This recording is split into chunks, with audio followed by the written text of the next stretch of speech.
और यूपीएससी में lateral entry के जरिए भर्ती रोकने का आदेश। पीएम के निर्देश पर डीओपीटी मंत्री ने यूपीएससी चेयरमैन को लिखी चिट्ठी, विज्ञापन रोकने की सिफारिश की।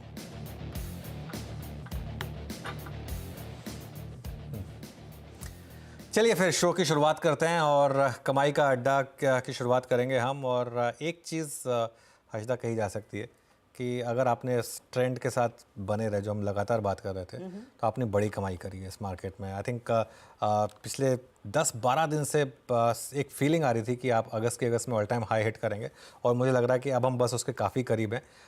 ट्रेंड के साथ अगर आप रहे हैं तो मार्केट ने रिवॉर्ड किया, और ये आई एम श्योर कि थोड़ा मुश्किल होता है जब मार्केट करेक्शन देता है तो, लेकिन उस समय अगर आप बड़े ट्रेंड के साथ रहें तो इसी तरीके के मूव्स आते हैं। और एक चीज़ हुई, मार्केट ने एक बेसिक ट्रेंड को कंफर्म किया कि एक बड़ी रैली के बाद, कंसोलिडेशन के बाद नॉर्मली अगले दिन फिर एक ब्रेकआउट आता है, जो आज हुआ। कल हमने एक थोड़ा सा पॉज लिया, लेकिन आज निफ्टी ने फिर सेंचुरी लगाई, हो सकता है डबल सेंचुरी भी लगा दे।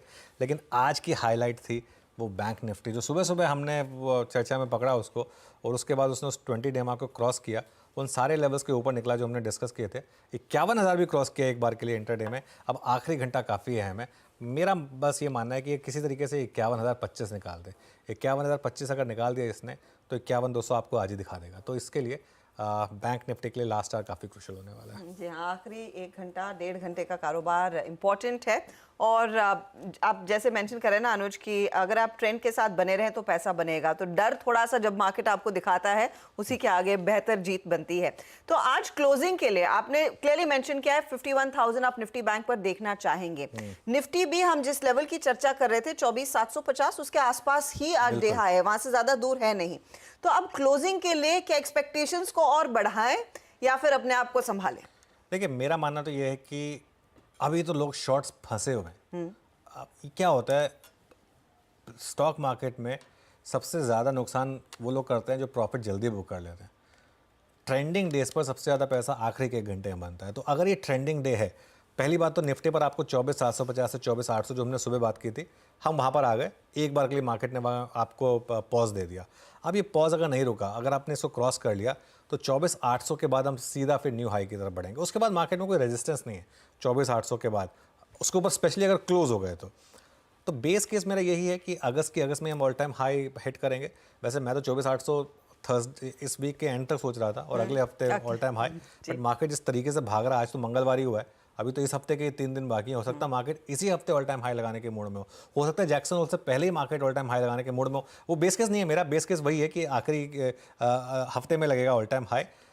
करना क्या आपको, प्रॉफिट बुक करने की जल्दबाजी से अच्छा है ट्रेलिंग स्टॉप लॉस एडजस्ट कर लें। अपना ट्रेलिंग स्टॉप लॉस एडजस्ट कर लें, 24,550 पर ले आए। आप कहेंगे इसमें तो 150 पॉइंट जाने का रिस्क है, बिल्कुल है, लेकिन एक उसमें एडवांटेज ये है कि अगर आपको अगली 400-500 पॉइंट की रैली चाहिए निफ्टी की, तो वो आपको ट्रेलिंग स्टॉप लॉस लगाना होगा। ज़्यादा ज़रूरी है बैंक निफ्टी। बैंक निफ्टी में जिस लेवल पर हम हैं वो काफ़ी क्रूशल है। अगर हम 50,800 के ऊपर बंद हो गए, अभी तो हम 50,950 पर है, 50,800 के ऊपर बंद होंगे तो आप ये समझिए कि कुछ हद तक मंदी खत्म हुई, क्योंकि आपने फिर 20 डेमा को रिक्लेम किया होगा। और अगर आप 51,200 के ऊपर निकल गए, 51,200 के ऊपर 1000 पॉइंट और खुल जाएंगे बैंक निफ्टी में। अभी भी मैं इस बैंक निफ्टी के मूव को क्लीन ब्रेकआउट नहीं मानूंगा, क्लीन ब्रेकआउट में मानूंगा अगर 51,200 निकाल दें आप तो। और फीलिंग आ रही है मुझे कि निकल जाएगा 51,200, क्योंकि जिस तरीके का मोमेंटम है और हर कोई शॉर्ट है बैंक निफ्टी में, तो परफेक्ट आवर है शॉर्ट कवरिंग के लिए आखिरी का 1 घंटा। तो परफेक्ट लेवल्स पर इंडेक्स आज अपने ट्रेड को बिठा रहा है। तेजी की पोजीशंस अच्छी खासी बन गई है। फटाफट से आपके लिए लेकर आते हैं वो ट्रेंडिंग काउंटर्स, और फिर बात करेंगे हमारे जानकारों से क्या ट्रेड इस समय बनता हुआ दिखाई दे रहा है। कई अपॉर्चुनिटीज मार्केट ने आज आपको दी है, लेकिन तेजी की तरफ के ट्रेड्स पहले आपकी स्क्रीन पर आ जाएंगे। ट्रेंडिंग में दिखाइएगा। दिग्गजों में, जैसे हमने हेडलाइन में मेंशन किया था, लाइफ इंश्योरेंस कंपनियां या फिर इंश्योरेंस स्टॉक्स, चाहे वो एसबीआई हो, एचडीएफसी लाइफ हो, उनमें तेजी बनी है। श्रीराम फाइनेंस आप गौर करिए 3% के गेंस। बीपीसीएल में आज पूरे दिन तेजी बनी और ये कंटिन्यू हो रही है दरअसल खरीदारी। इसके अलावा मिड कैप साइड पर आईसीआईसीआई प्रू है, बलरामपुर चीनी है, आरबीएल बैंक है, वोल्टास है और बलरामपुर चीनी डिस्पाइट द फैक्ट कि ये बैन में है, यहाँ पर अच्छा खासा डिलीवरी बेस्ड बाइंग भी होती हुई दिखाई दी है। 5% तक के गेंस देखने को मिले हैं। दूसरी तरफ अगर आप गौर करें, कुछ कुछ मुनाफा वसूली के अंश देखे गए हैं। ओएनजीसी एक बैकफुट पर ट्रेड कर रहा है। भारतीय अदानी एंटरप्राइजेस, सिप्ला जैसे काउंटर्स थोड़े से साइडवेज जाते हुए हल्की सी मुनाफा वसूली यहाँ पर देखी गई है। मिड कैप साइड पर जेएसपीएल थोड़ा सा नरम पड़ता हुआ, गोदरेज कंज्यूमर, यूबीएल और हाल जैसे काउंटर्स है जहां पर 1% से ज्यादा का नुकसान देखने को मिला है। तो ये फिलहाल आपके लिए स्थिति। बिल्कुल हर्षदा, आप कार्यक्रम का क्रम समझाएं उससे पहले एक दो चीज़ें मैं और जो कहना चाह रहा था, जो मेरे दिमाग में अभी भी आ रही थी जी। कि जो पिछले 3-4 दिन का अगर आप एक सबक सीखेंगे ना इस मार्केट में, मैं हमेशा बोलता हूँ, आज सुबह हमारी अप्रोच क्या थी? सुबह अप्रोच ये थी कि निफ्टी वेल पोजीशनड है, बैंक निफ्टी में स्ट्रगल है, लेकिन अगर बैंक निफ्टी ड्यू है एक शॉर्ट कवरिंग बाउंस के लिए Correct. कि 800 पॉइंट का शॉर्ट कवरिंग बाउंस ड्यू है, और सुबह मेरे मुंह से ये भी बात निकली थी कि हो सकता है आज ही आ जाए। वो आज आ गया, चलिए ठीक है, 600 पॉइंट का वो अलग बात है, लेकिन मैं ये बात बार बार क्यों रिपीट करता हूँ, जो ट्रेडर माइंडसेट होता है ना, आपको बिल्कुल सुबह, जैसे मैं सुबह जब प्रिपरेशन करता हूँ, मुझे 1 से 1.5 घंटा लगता है सुबह प्रिपरेशन करने में, अपनी मार्केट कमेंट्री बनाने में। मार्केट को 10 सेकंड नहीं लगते उसके अगेंस्ट जाने में, ठीक है। तो लेकिन अगर मार्केट, आप जो सोच को लेकर आए हैं, आज जैसे बहुत लोग ट्रेड में ये सोच लेकर आए होंगे कि बैंक निफ्टी को मैं शॉर्ट करूंगा, निफ्टी को मैं लॉन्ग करूंगा, लेकिन आपको इस चीज़ के लिए भी तैयार रहना चाहिए कि बैंक निफ्टी एक अंडर परफॉर्मिंग इंडेक्स है, वो ड्यू है शॉर्ट कवरिंग के लिए। अगर बाई चांस कोई मूव आ गया तो आपको 600-700 पॉइंट मिल जाएंगे, अगर आपका माइंडसेट ऐसा रहता। अब जैसे सुबह फॉर एग्जांपल सुबह 9:30 पे बैंक निफ्टी उस लेवल पर आया जिसकी हमने बात की थी कि यहाँ पर बैंक निफ्टी में एक सेल ओपन होगा, लेकिन व्यू हमने 9:30 पे क्या लिया कि नहीं, यहाँ पे अब बैंक निफ्टी में अब लॉन्ग हो जाएगी। क्यों? क्योंकि वो स्क्रीन बता रही थी कि बैंक निफ्टी चलने को तैयार है। तो इसके लिए बिल्कुल सुबह तैयारी करिए, अपनी पढ़ाई करिए, सब कुछ करिए, लेकिन उसके बाद करिए वही जो मार्केट कह रहा है आपको करने को। आज सुबह मार्केट ने आपको कह दिया था कि बाकी सब चीज़ें छोड़िए। आज सुबह व्यू ये था कि मेटल्स चलेंगे, कमोडिटीज चलेंगी, आईटी चलेगा, चल गया बैंक निफ्टी, लेकिन निफ्टी फिर भी चल गया उसकी वजह से। तो पॉइंट यह है कि बुल मार्केट में लीडरशिप बदलती रहेगी, बुल मार्केट में कोई ना कोई आपको सहारा देता रहेगा, लेकिन इंडेक्स चलेगा। इंडेक्स को चलाने के रीज़न कुछ भी हो सकते हैं, और बैंक निफ्टी में जैसे मैंने कहा कि आज का मूव बहुत सूदिंग है आइज़ के लिए, बस ये थोड़ा सा और मोमेंटम कर ले किसी तरीके से, 51,000 51,200 निकाल दे तो फिर मज़ा आएगा बैंक निफ्टी में। फिर असली बाकी की शॉर्ट कवरिंग कल एक्सपायरी वाले दिन हो जाएगी। आपने इनफैक्ट जो रील बनाई थी वो जापानीज कोट वाली, if you get on to the wrong train get off at the nearest station, उसका एक सीधा उदाहरण है कि अगर आपने मन बना लिया कि निफ्टी बैंक को शॉर्ट करना और निफ्टी बैंक घूम गया, तो आप प्लीज वो अपनी ट्रेड को रिवर्स कीजिए। एब्सोल्युटली जी, मतलब अगले स्टेशन पे उतरिए, क्योंकि उसके बाद तो वरना आपको और लेट होगा और पैसा भी और लगेगा। तो ये बात बिल्कुल। और एक चीज़ जो क्लियर हो रही है कि जब बड़ा ट्रेंड अगर आपने पकड़ लिया, इस निफ्टी में आपने बड़ा ट्रेंड कब से पकड़ा? सपोज करिए आपने 18,000 19,000 से बड़ा ट्रेंड पकड़ा, अब उसके बाद 24,000 जाने के बाद एक बार अगर निफ्टी आपको 23,000 की भी करेक्शन दे देता है, उसमें घबराना नहीं है, क्योंकि ये मार्केट जो है, हम बात कर रहे हैं निफ्टी के 50,000 की, निफ्टी के 1 लाख की, ये वो वाली मार्केट है। तो उसमें इस तरीके के मूव्स आएंगे जिसमें अब तक तो हमने 2,000 पॉइंट की करेक्शन देखी नहीं, हो सकता है एक बार 2,000 पॉइंट की भी करेक्शन आ जाए, लेकिन वो सब के सब बेसिकली बाइंग अपॉर्चुनिटी। जी हाँ, तो आपको बार बार मार्केट मौका दे रहा है, उन मौक़ों को पहचानिए और टाइमली अपने ट्रेड को उस लिहाज से बैठाइए। चलिए फटाफट से हमारे जानकारों को जोड़ना शुरू करते हैं। फंडामेंटल्स पर आज हम बात करेंगे मार्केट स्मिथ इंडिया के मयूरेश जोशी से। टेक्निकल कॉल्स के लिए पैनल में प्रकाश काबा, मानस जायसवाल, रचना वैद, सोनी पटनायक, अमित सेठ और जतिन गेदिया है। 2:10 पर हमारे साथ 2 खास मेहमान जुड़ने वाले हैं। आकाशा एयर के को फाउंडर आदित्य घोष और साथ ही फाउंडर एंड सीईओ विनय दुबे। ध्यान रखिएगा, हाल ही में इन्होंने 2 साल कंप्लीट किए हैं अपनी इस नई उड़ान के।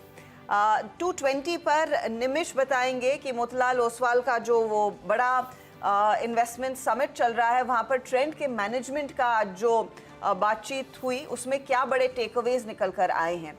2:30 पर हम बात करने वाले हैं मोतीलाल ओसवाल फाइनेंशियल सर्विसेज के ब्रोकिंग और डिस्ट्रीब्यूशन के एमडी और सीईओ अजय मेनन से।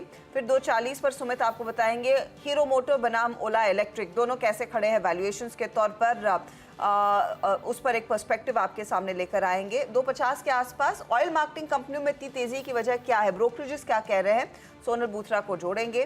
फिर 3:05 पर मोतीलाल ओसवाल की बड़ी कॉन्फ्रेंस है, हम मोतीलाल ओसवाल फाइनेंशियल सर्विसेज के को फाउंडर चेयरमैन रामदेव अग्रवाल से रूबरू होंगे। 3:10 पर of course BTST STBT trades, closing की रणनीति और फिर क्लोजिंग की तरफ बढ़ेंगे। ओके, चलिए फिर शुरुआत करते हैं इस समय, और हमारे साथ हमारा पैनल पूरी तरीके से तैयार है। आप सभी को गुड आफ्टरनून। गाबा सर, क्या रहेगी इस समय की trade? Good afternoon to you once again. और मुझे स्टॉक जो पसंद है इस वक्त वो है आईसीआईसीआई प्रू। ट्रेड कर रहा है 739 740 जोन्स पर, स्टॉप होगा 735 का, 4-5 रुपए का स्टॉप है, ज्यादा नहीं। नियर टर्म टारगेट है 750 का, 1:2 यहाँ पर भी बैठा है। लेकिन इसमें जो तेजी है उसके हिसाब से लगता है 750 भी पार कर लेगा आईसीआईसीआई प्रू। ओके, 750 तक भी जा सकता है आईसीआईसीआई प्रू में, एक अच्छा मोमेंटम। मानस, आफ्टरनून, आपका ट्रेड? गुड आफ्टरनून हर्षिता जी। तो देखिए, अपोलो टायर्स में खरीदारी करने की राय रहेगी। करेक्शन ऑलरेडी हो चुका है।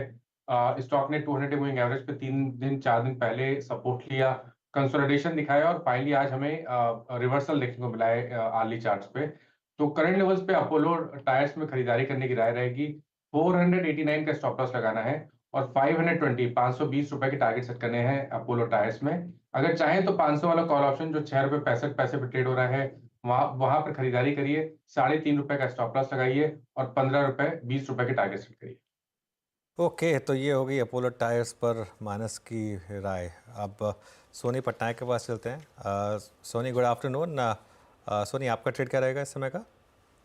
जी, गुड आफ्टरनून एवरीवन। यहाँ पे बाई की सलाह है हमारे यहाँ पे कॉन्कर फ्यूचर्स में। सो कॉन्कर हम देख सकते हैं कि काफी स्ट्रॉन्ग सपोर्ट 965 के सपोर्ट से यहाँ पे बाउंस कर रहा है टुवर्ड्स 1010 1020 एक बार टेस्ट कर सकता है। सो टारगेट यहाँ पे करंट लेवल पे बाई कर सकते हैं, टारगेट रहेगा 1010 1020 और स्टॉप लॉस प्लेस करेंगे फ्यूचर्स में 965। प्लस हम यहाँ पे देख सकते हैं कि हायर स्ट्राइक कॉल ऑप्शंस में ओपन इंटरेस्ट अनवाइंड हो रहे हैं, थोड़ा राइटर्स एग्जिट हो रहे हैं पोजीशन से। सो सपोर्ट काफी स्ट्रांग है। सो एक बार वो 1000 के लेवल के रेजिस्टेंस को क्रॉस करेगा, उसके ऊपर 1020 को भी एक बार टेस्ट कर सकता है। ओके, तो कॉनकॉर में एक अच्छी मौके बन रहे हैं तेजी के। स्टॉक भी आज तगड़े वॉल्यूम्स पर भाग रहा है। 1010 1020 का टारगेट रहेगा। जतिन, नमस्कार, बताइए आप क्या ट्रेड पिक कर रहे हैं? Good afternoon everybody. तो हमारा जो ट्रेड होगा वो मारुति में होगा। तो मारुति में हमने देखा है कि 2 हफ्तों का एक कंसोलिडेशन है, एक बेस ट्रायंगल बनाया हुआ है। हमें लगता है वो कंसोलिडेशन या तो पैटर्न कंप्लीट हो चुका है और एक शार्प रनअप हमें आने वाले दिनों में देखने मिल सकता है। इसके लिए मारुति लॉन्ग करने की सलाह रहेगी। स्टॉप लॉस रहेगा 12,000 का, टारगेट रहेंगे 13,000 13,200 के। ओके, अब चलते हैं मयूरेश के पास एक फंडामेंटल कॉल के लिए। Mayuresh, good afternoon. मयूरेश, आपके पे? Afternoon Anuj ji, afternoon Harshita ji, afternoon to everyone on the panel. तो हमें लगता है आई थिंक डिक्सन टेक्नोलॉजी ये हमारे वॉच लिस्ट पे रहेगी। 2-3 चीजें, एक नतीजों के बाद जो हम उम्मीद लगाए बैठ सकते हैं अर्निंग्स ग्रोथ की, ये शायद बरकरार रह सकती है 2 काउंट्स पे। जो उनका मोबाइल और ईएमएस डिवीजन है जो लार्जेस्ट कंट्रीब्यूटर है, यहाँ पे शायद नेट क्लाइंट एडिशंस हो सकते हैं, कैपेसिटीज बढ़ रही है। And the best part is जो मार्जिन है ये बिजनेस में, they should show significant science of improvement. जो ओवरऑल मार्जिन डिक्सन ने पोस्ट किए हैं 3.9% के पिछले तिमाही में, हमें लगता है 4% के ऊपर एक कंसिस्टेंट मार्जिन ग्रोथ और ट्रेजेक्टरी रहनी चाहिए, purely based on the fact कि mobile and EMS division, lighting division और consumer appliances division should be firing on all cylinders in the next few quarters. On top of that, जो original design manufacturing रहता है, यानी जो ये खुद से पीस बनाएंगे अपना डिजाइन लेके फॉर वेंडर्स और into the open market itself, इसके मार्जिन्स बेहतर रहते हैं और ओडीएम का एक percentage to overall top line ये बढ़ना चाहिए अगले कुछ तिमाहियों में। नेट वर्किंग कैपिटल नेगेटिव है 7 दिनों की, कैश रिच बैलेंस शीट है, नेट डेट फ्री है। आरओईज जो हम मार्केट्स में इंडिया में देखते हैं, जो हमारे बेंचमार्क 70.5% के ऊपर, they have ROEs of 27% और ROCs of almost 36%. तो हमें लगता है कंसिस्टेंट अर्निंग्स ग्रोथ शायद एक स्टॉक डिलीवर कर पाएगा in the coming few quarters. और पीएलआई स्कीम जैसी जो स्कीम्स गवर्नमेंट ने निकाली है, ये भी सहारा देंगे इन टर्म्स ऑफ ऑर्डर बैकलॉग और जो बैकवर्ड इंटीग्रेशन ये कंपनी कर रही है। तो ये स्टॉक को आप जरूर नजर में रखें।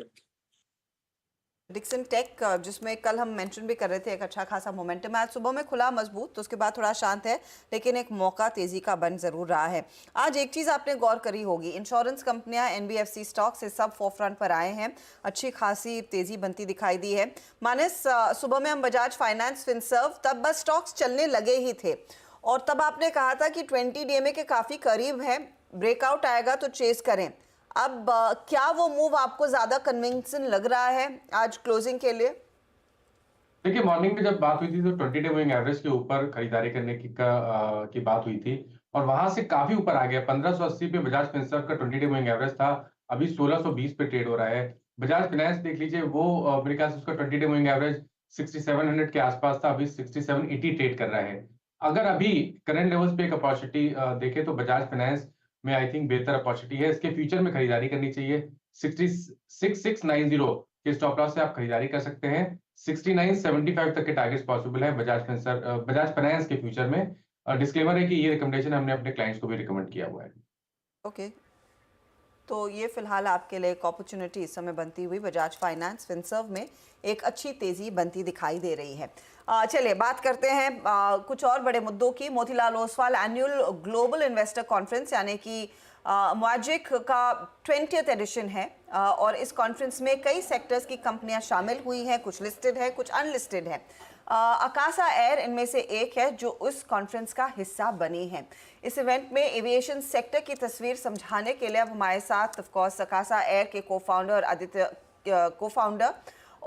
आदित्य घोष और को-फाउंडर सीईओ विनय दुबे हमारे साथ जुड़े हैं। आप दोनों का ही स्वागत है CNBC आवाज़ पर। आदित्य, इनफैक्ट मुझे याद है लास्ट टाइम आपसे जब चर्चा हुई थी तब आप इंटरनेशनल ऑपरेशंस की बस शुरुआत प्लान कर रहे थे। फर्स्टली कॉन्ग्रेचुलेशंस, आप लोगों ने हाल ही में 2 साल कंप्लीट किए हैं।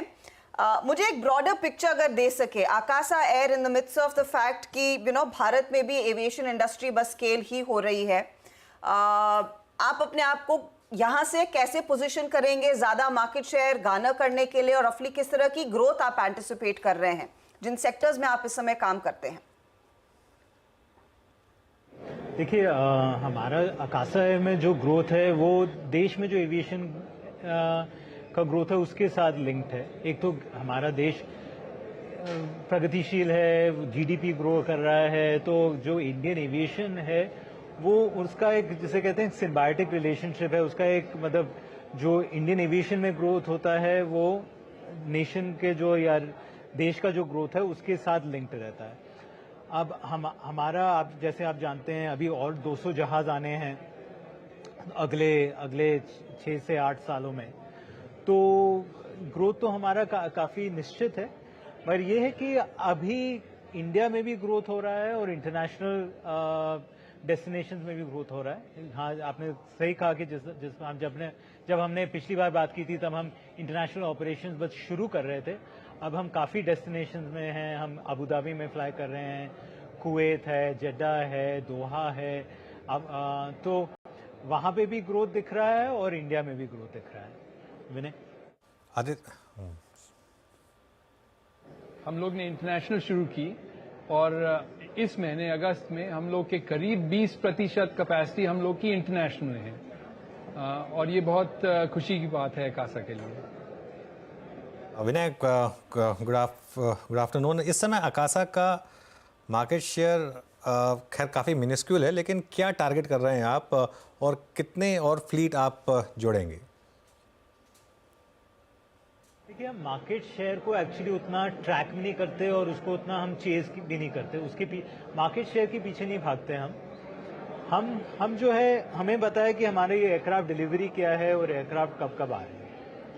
उसके साथ क्या होता है कि अगर हम एक ऐसी सर्विस ऑफर करें जो लोगों को पसंद हो तो लोड फैक्टर्स भी आते हैं। लोड फैक्टर हमारा काफ़ी हाई लोड फैक्टर है, शुरुआत से ही है, अभी भी वैसे ही चल रहा है। तो मार्केट शेयर उसका रिफ्लेक्शन है। हम एज सच मार्केट शेयर को ट्रैक करके हम उसके पीछे नहीं भागते हैं। बिल्कुल सही। हम लोग के जहाज यहाँ उड़ सकते हैं, वहाँ उड़ सकते हैं और जैसे आदित्य ने कहा कि मार्केट शेयर की हम लोग चिंता नहीं करते हैं, लेकिन हम लोग इतना बढ़ रहे हैं कि हम लोग का मार्केट शेयर तो बढ़ता ही जाएगा, लेकिन हम लोग की फोकस प्रॉफिटेबिलिटी पर है। आप ये देखिए, सॉरी, अगर 5-6 साल का टाइम फ्रेम देखें तो हमारा करीब 35% कैगर है, ग्रोथ है। किसी और प्लेयर का 7% है, किसी और प्लेयर का 10% है। तो मार्केट शेयर तो हमारा वैसे ही बढ़ता जाएगा जैसे हमारी कैपेसिटी है। आदित्य, एक चीज़ मैं आपसे पूछूंगा, आप इंडिगो के साथ रहे, एसोसिएटेड थे उसके साथ काफ़ी सालों तक। एक ऐसी एयरलाइन जो एक केस स्टडी है कि एविएशन बिजनेस में भी पैसा बनाया जा सकता है। मुझे याद है उस समय आपका एक फर्म व्यू हुआ करता था कि ना तो आप बिज़नेस क्लास लाएंगे उस समय और ना वो फ्रीक्वेंट फ्लायर कुछ माइलेज प्रोग्राम लाएंगे, क्योंकि वो लाइबिलिटीज़ होती हैं। आप सरप्राइज हुए क्या कि इंडिगो ने ये मूव लिया, और अकासा में क्या पॉलिसी रहेगी? तो मेरा जो वो व्यू है वो आज भी है, और मेरा ही नहीं, अब विनय का भी व्यू है कि हम दोनों ही बिजनेस क्लास नहीं लाना चाहते हैं। तो अकासा जो है वो single aircraft, single class, single model, single engine, जो एकदम कॉपी बुक स्टाइल जिसे कहते हैं, जिस बिजनेस मॉडल से दुनिया भर में पिछले काफी सालों से 3-4 दशक में अगर आप देखें जो भी एयरलाइन सक्सेसफुल हुए हैं, चाहे वो अब रायन एयर ले लें, चाहे आप साउथ वेस्ट एयरलाइंस ले लें, जो भी एयरलाइंस मतलब 30-40 साल तक 20-30 साल तक जो सक्सेसफुल हुए हैं, वो एक मॉडल को फॉलो करते हुए वो सक्सेसफुल हुए हैं। और मेरा अभी भी वही व्यू है और शायद विनय का भी वही व्यू है। बिल्कुल। और हम लोग को दूसरी की जो सफल रहे हैं, और जैसे आदित्य बोल रहे थे को 30-40 साल से सफल है और दुनिया के सबसे सफल एयरलाइन है, उनकी नकल करने में कोई शर्मिंदा नहीं है। हम वही कर रहे हैं, ठीक है। दूसरे लोगों को दूसरा करना है तो उनको करने दीजिए। देखिए हम लोग के एम्प्लॉय पर फोकस कर रहे हैं। नहीं, ये सवाल एक्चुअली आप दोनों से ये सवाल इसलिए मैं पूछ रहा हूँ क्योंकि इंडिगो जो इतनी प्रॉफिटेबल एयरलाइन रही है और शायद मेरे ख्याल से एक केस स्टडी रही है, अगर उसने ये सोचा है तो कुछ ना कुछ शायद सोच में बदलाव रहा होगा एक प्रॉफिटेबल एयरलाइन का। मैं इसके लिए ये सवाल पूछने की कोशिश कर रहा था। देखिए हाँ ज़रूर उन्होंने कुछ सोच के ही किया होगा, मगर हमारी जो सोच है वो है कि जिस रास्ते पे हम चल के कोई और एयरलाइन सक्सेसफुल हुई है या सफल हुई है, उसी रास्ते पे हम चलेंगे। और हमारे अगर आप पहले 2 साल का परफॉर्मेंस देखें, उसी में आपको लग रहा होगा कि अगर वर्ल्ड्स फास्टेस्ट ग्रोइंग एयरलाइन है, अगर इतनी जल्दी हमने इंटरनेशनल ऑपरेशन स्टार्ट किया है, अगर हमारा हाई लोड फैक्टर है, बेस्ट ऑन टाइम है, फर्म डिलीवरी है, 200 जहाज का ऑर्डर है, तो अगर आप वो जो कहते हैं ना, if you read the tea leaves, अगर आप देखें कि हाँ ये जो इनिशियल इंडिकेशंस हैं वो पॉजिटिव इंडिकेशंस हैं, तो हमें ये विश्वास है कि हम जिस मॉडल पे चल रहे हैं, जिस रास्ते पे चल रहे हैं, वही हमारे को सक्सेस है। आपने कहा कि आपका फोकस सब पाथ टू प्रॉफिटेबिलिटी पर रहेगा, तो उस पर अगर कुछ और डिटेल हमारे साथ शेयर कर सकें, क्योंकि रीसेंट पास में जहां पर दूसरी एयरलाइंस अच्छा खासा मुनाफा कमा रही हैं, आप लोगों के लॉसेस थोड़े से बड़े हैं, तो कोई खास आपने टाइमलाइन या अपने आप को टारगेट दिया है कि कब तक आप मुनाफा कमाने लगेंगे, या फिर पर सीट मुनाफा की सिचुएशन कब तक पहुंचेगी? विनय शायद आपको कैश फ्लो के बारे में कुछ बताएंगे, मगर मैं आपको ये बता सकता हूं कि जो हमारा इनिशियल प्लान था, जिस प्लान पे हम आगे बढ़े और जिस प्लान पे हमने एयरलाइन शुरू किया, हम उस प्लान के थोड़ा सा आगे ही चल रहे हैं। तो इससे आगे तो मैं आपको कभी भी एक डेट नहीं बताऊंगा, मगर हाँ हमारा अगर ट्रैक रिकॉर्ड देखें तो प्रॉफिटेबल एयरलाइन का ही ट्रैक रिकॉर्ड है। बिल्कुल। और ये जो लॉसेज हैं, ये अर्ली इयर्स में सब बिजनेस के ऐसे ही लॉसेस हैं, इसमें कोई आश्चर्य की बात नहीं है। बिल्कुल।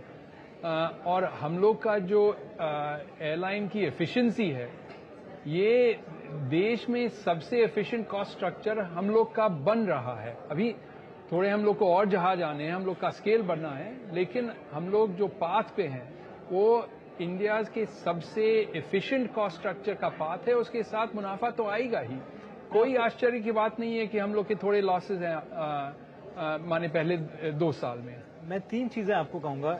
एक, किसी भी एयरलाइन का जो कॉस्ट स्ट्रक्चर है वो शुरुआती दिनों में उस जो आप डिसीजंस लेते हैं उसके अकॉर्डिंगली बनता जाता है। तो हमने सबसे पहले जो हमारा इंजन चॉइस है, एयरक्राफ्ट चॉइस है, डिलीवरी स्केड्यूल है, उन चीज़ों पे हमने फोकस किया है, आइटम नंबर 1। दूसरा, जब आप 10, 15, 20, 30 साल का एक बिजनेस डेवलप कर रहे हैं तो इनिशियल ईयर्स में आपको इन्वेस्टमेंट करना होता है फॉर द फ्यूचर, ये दूसरी बात। और तीसरी बात जो विनय ने भी कहा कि जैसे ही स्केल बढ़ता जाता है वो आपको ऑपरेटिंग लेवरेज मिलता है।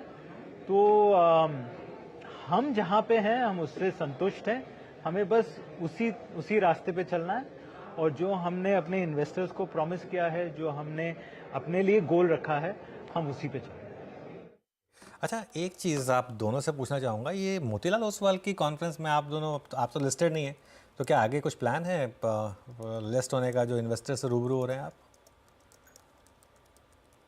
देखो यहाँ पे फ्री में खाना भी मिला, पानी भी पिया हम लोगों ने, कुछ लोगों से बातचीत हुई तो हम तो लो कॉस्ट एयरलाइन है, जहाँ पे भी हमारे को फ्री में कुछ बुलाया जाता है और हमें अपने कहानी प्रस्तुत करने का अपॉर्चुनिटी मिलता है, वहाँ पहुँच जाते हैं। नहीं, ऐसा कोई इन्वेस्टिंग डिस्कशन नहीं था।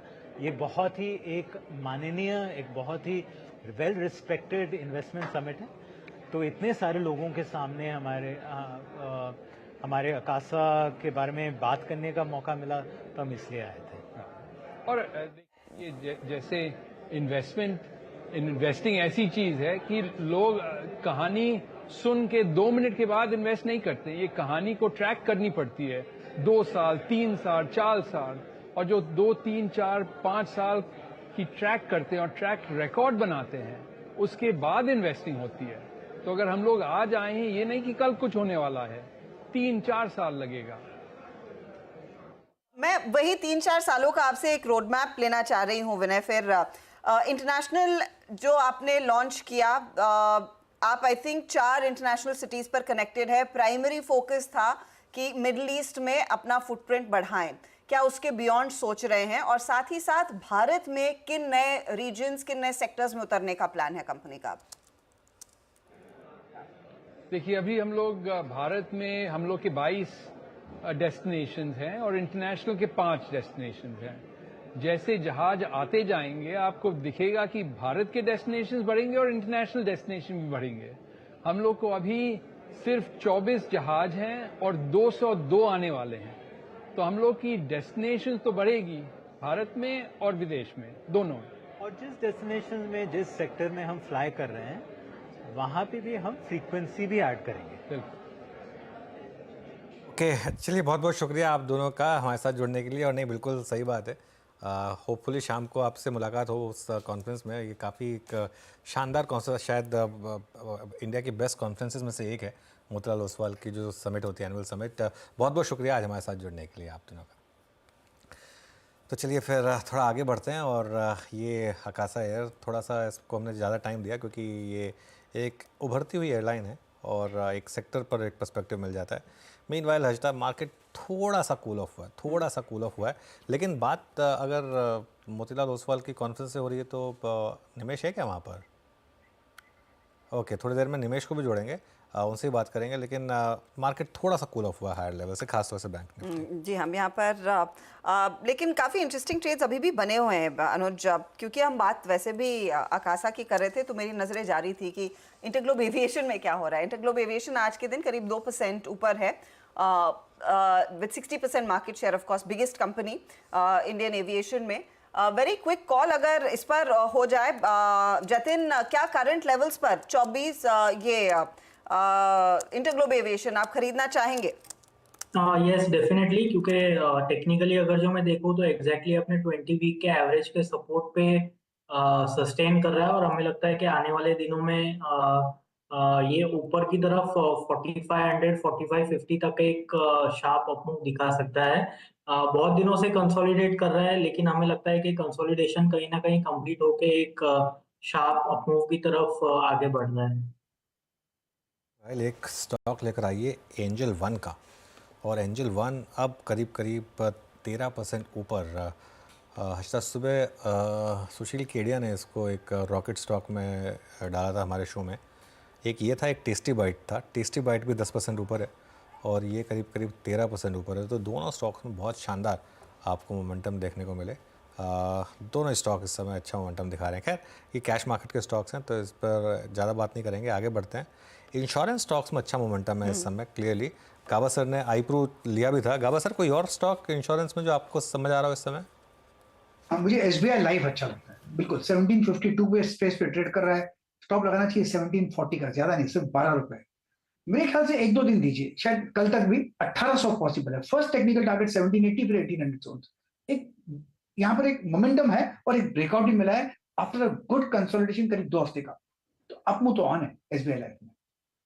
उसमें हमने देखा है बहुत तगड़ा मूव देखने को मिला है, चाहे वो SBI हो या फिर आपका बजाज फिनसर्व हो, HDFC लाइफ, सब में एक तरफा तेजी। NBFCs पर हमने पहले मेंशन किया था, बजाज फाइनेंस का ट्रेड, चोला पर भी एक बार नजर डाल ली जाए। रफली 1400 के आसपास लौटा है ये काउंटर। सोनी, क्या आप ट्रेड लेना पसंद करेंगे? क्योंकि अब चोला इन्वेस्टमेंट के साथ हो ये रहा है कि बीच में अच्छा चलता है, फिर शांत बैठता है, फिर एक नई जान आती है, फिर इसमें मोमेंटम आता है। तो इस कड़ी में अगर इसमें प्राइस और वॉल्यूम एक्शन दोनों दिखने लगे हैं, क्या इस तेजी का हिस्सा इस समय बना जा सकता है या नहीं? जी हर्षदा जी, यहाँ पे हम देखेंगे तो मुझे लगता है कि एक बार वो 1400 रेजिस्टेंस को क्रॉस कर सकता है। सो यहाँ पे रिकमेंडेशन है कि आप होल्ड कीजिए स्टॉक को, बने रहिए टुवर्ड्स। एक बार 1400 रेजिस्टेंस को क्रॉस करता है तो 1430 1445 ये लेवल्स को टेस्ट कर सकता है। सो करंट लेवल पे भी बाय कर सकते हैं। टारगेट 1430 1445 रहेगा। करंट लेवल से आपको स्टॉप लॉस 1375 पे लगाना है। तो ये फिलहाल आपके लिए चोला इन्वेस्टमेंट्स। देखते हैं 1400 के बियॉन्ड जाता है या नहीं, जाता है तो और जोर पकड़ेगा। फिलहाल वहां से 3 रुपए की दूरी बनी हुई है। आपको याद होगा ट्रेंडिंग काउंटर्स में हमने एक स्टॉक मेंशन किया था, बलरामपुर चीनी। ध्यान रखिएगा ये बैंक का हिस्सा है, उसके बावजूद इतनी तगड़ी तेजी देखने को मिल रही है। तो आई एम क्वाइट सरप्राइज कि डिलीवरी बेस्ड बाइंग इसे पढ़ेंगे अनुज। ये हर्षदा ये बाइंग हो रही है, स्ट्रेटेजिक बाइंग इसमें। और ये बाइंग एक टेक्टोनिक शिफ्ट के बाद हुई है, क्योंकि इसका अगर आप चार्ट देखेंगे बहुत समय के बाद इसने अपना ऑल टाइम हाई निकाला है। और ये इसकी शुरुआत हुई थी जिस दिन वो न्यूज़ आई थी कि डीजल में आप शायद एक एथेनॉल ब्लेंडिंग देखेंगे। आई थिंक उस दिन मार्केट ने इस न्यूज़ को शायद उस तरीके से रिएक्ट नहीं किया जिस तरीके से करना चाहिए था। उसका एक कारण ये भी हो सकता है कि परमानेंटली बैन में रहता है, क्योंकि आप समझिए डीजल एक्चुअली पेट्रोल से भी बड़ा फ्यूल है। करेक्ट। पेट्रोल तो खैर नॉर्मल गाड़ियों में यूज़ होता है, डीजल कमर्शियल व्हीकल्स में यूज़ होता है। और डीजल के जो टैंक्स होते हैं कमर्शियल व्हीकल्स के 200-200 लीटर के होते हैं। तो डीजल किसी भी देश में और खासतौर से इंडिया जैसे देश में is sold much more than petrol. तो अगर डीजल में 10% की ब्लेंडिंग शुरू हो जाएगी तो ये एक बहुत बड़ा एवेन्यू ओपन कर देगी आपके लिए। ये क्या करेगी, ये आपका वो जो सिक्लिकलिटी फैक्टर है उसको पूरी तरह से ख़त्म कर देगी शुगर में, जो शुगर में एक बड़ा रिस्क होता है। और ये एक कारण है कि आपने इस तरीके का मूव देखा है। और अगेन एक चीज़, अगर कोई भी स्टॉक मल्टी या ब्रेकआउट में आता है वो रुकता नहीं है। तो ये बलरामपुर चीनी के साथ वही हुआ है। अगेन दिक्कत ये है कि बार बार बैन में आता रहता है। अगर ये बैन में नहीं आ रहा होता तो मेरे ख्याल से ज़्यादा चलता, क्योंकि बैन में तो इसके लिए उतना नहीं चल रहा है। लेकिन बिल्कुल 100% यहाँ पर पोर्टफोलियो बाइंग हो रही है, डिलीवरी बाइंग हो रही है, क्योंकि कुछ लोगों ने अभी एक व्यू लिया है कि अब इस स्टॉक में वो सिक्लिकलिटी वाला रिस्क जो है वो खत्म हो रहा है इसके लिए। वो एक इंटरेस्टिंग ट्रेड इस समय बनता हुआ। अच्छा, इस पर मयूरेश आप कुछ और जोड़ना चाहेंगे? आप लोगों के पोर्टफोलियो में है क्या? बिकॉज आई रिमेंबर आप लोग प्राज इंडस्ट्रीज मेंशन कर रहे थे कल, वो आई थिंक आपका दिवाली तोहफा भी था। बलरामपुर चीनी जैसे जो प्योर प्लेस है जहां पर एक्चुअली वो एथेनॉल शुगर से बनेगा, उस पर आपके क्या विचार हैं? पॉजिटिव रहेंगे। और जैसे अनुज ने कहा, I think this is a structural story, क्योंकि जो एथेनॉल मिक्स है, large part of capacities which have come up, वो बलरामपुर के लिए हो, धमपुर के लिए हो, द्वारिकेश के लिए हो, अच्छी खासी जो डिस्टिलरी कैपेसिटीज उभर के आई है ये पूरे सेक्टर के लिए, यहाँ से आई थिंक जो आउटपुट निकल के आएगा ये सिग्निफिकेंट होगा। दूसरा, आई थिंक जो प्राइसिंग होती है Harshada ji in terms of blending itself, जो मोलासिस से बनती है, जो बी और सी लेवल की होती है, यहाँ पे जो प्राइसिंग है यहाँ पे भी थोड़ा इजाफा आ सकता है on the higher side, which means there can be incremental benefit for these segments as well. Third, I think in terms of balance sheet itself, बहुत ज्यादा leverage ये companies के balance sheet पे नहीं है, and they can best make use of these capacities अगर diesel blending आती भी है। हालांकि I think कब आती है इसका एक क्वेश्चन मार्क होगा, क्योंकि पेट्रोल की पूरी जो ब्लेंडिंग परसेंटेज थी वो अभी तक फुलफिल हुई नहीं है। But yes, I think once this probably comes through, companies like Balrampur, जिसकी काफी expanded capacities है distillery में, Dhampur can actually benefit, and the best proxy, as we like it in market with India, is Praj Industries. Okay, बिल्कुल Praj industry. चलिए अब आगे बढ़ते हैं। Motilal Oswal annual global investor summit पर CNBC आवाज़ की बड़ी कवरेज जारी है। इस कॉन्फ्रेंस के 20वें एडिशन का आज दूसरा दिन है। इस कार्यक्रम में मार्केट के नए ट्रेंड्स और थीम पर चर्चा हो रही है। और हर्षा, मैं 20 साल मैंने इस कॉन्फ्रेंस को वैसे कवर किया है, मैं ये कह सकता हूँ। तो जैसे हम बात कर भी रहे थे कि सबसे बड़ी कॉन्फ्रेंस होती है मार्केट की। इस समय हमारे साथ मोतीलाल ओसवाल फाइनेंशियल सर्विसेज के ब्रोकिंग एंड डिस्ट्रीब्यूशन के MD and CEO Ajay Menon जुड़ गए हैं। Ajay ji, good afternoon. Market में इस समय क्लियरली इंस्टीट्यूशन से ज़्यादा रिटेल का और HNI का बोलबाला है, तो आपके पास उसकी पूरी पल्स होगी। क्या इस समय जो इन्वेस्टमेंट स्टॉक मार्केट में आ रहे हैं और जो आपके चैनल चेक बता रहे हैं, क्या वो इसी पेस पर कंटिन्यू करेंगे या इससे ज़्यादा पेस पर कंटिन्यू करेंगे? गुड आफ्टरनून और thank you for calling me. जैसे आपको जानता है कि द वॉल्यूम जो आज की तारीख में आ रहा है डिटेल लेड वॉल्यूम है और दिस इज प्योरली लिक्विडिटी जो आज की तारीख में मार्केट में है उसके दम पे पूरा वॉल्यूम बढ़ रहा है और what our feel is that this volume is going to continue because SIP volumes which is a monthly volume जो आ रहा है आज की तारीख में 20,000 करोड़ के ऊपर हो गया है। लास्ट मंथ जो अकाउंट ओपन हुआ है that is more than 45 lakh accounts. आज की तारीख में we are more than 16 crore accounts demat accounts open which is around 12% of the Indian population. तो ये जो बढ़ोतरी है ये लॉन्ग टर्म वैल्यू एड है which will go on continuing because ये India story is here to build. जो FII का जो आज की तारीख में आपने देखा हुआ कि जितना सेलिंग आया है और जितना लोग exited that is taking care by the retail volume by the fund flow of funds which are coming in the market. So overall ये मार्केट आगे यहाँ से रिटेल वॉल्यूम तो पक्का ही पक्का आएगा और कभी ना तो कभी जब FII आएंगे जब उनको वैल्यूएशन ठीक लगेगा और जब उनको लगेगा कि India market is comparatively better in the overall global market the valuations are better तो FII को भी इधर ही आना है। जब वे दोनों साथ में आएंगे तो भी आप बताएंगे तो क्या होगा तो इधर तो तूफान हो जाएगा मार्केट में। So overall the Indian market looks good. Valuations mid cap small cap में there is a little bit fall थोड़ा करेक्शन आएगा तो भी कोई बड़ी बात नहीं है। It's a good buying opportunity मेरे हिसाब से but overall the fundamentals the macro for the market is very very strong which will lead to a continuous growth. क्या आप हमें कुछ फिगर्स दे पाएंगे आपकी यूनिवर्स में स्पेशली आपके बिजनेस में जब आप कहते हैं कि रिटेल पार्टिसिपेशन बढ़ा है किन रीजन से वो बढ़त देखने को मिल रही है और क्लास ऑफ इन्वेस्टर्स क्या है क्या क्योंकि इनिशियली 2020 के बाद it was the absolute early stage investors जो उतरे थे जिन्होंने बाजार में पैसा नहीं लगाया था। क्या वही यंगर पॉपुलेशन अभी जुड़ रही है या फिर उसमें कुछ बदलाव देखने को मिला है? वो ट्रेंड कुछ बदला है कंसिडरिंग मार्केट में रीसेंट टर्म्स में कुछ वॉलेटिलिटी भी देखने को मिली है। राइट जो कोविड के बाद जो डिजिटल रेवोल्यूशन हुआ है उसमें द प्योर रिटेल पॉपुलेशन से ही नया अकाउंट इन अ बिग वे खुला हुआ है। तो if you look eight 20 to 30 का एज में जो अकाउंट्स खुला है that is 80% of the accounts are in the age group of 20 to 30 who are first timers into the market. So they are coming to the market slowly and steadily. At the same time जो HNI है और जो wealthy investors है उनका भी participation बढ़ने चालू हुआ है। The bigger overall feel is that retail should come through the mutual fund route, SIP route, which is much more stronger, much more stable from a longer term perspective.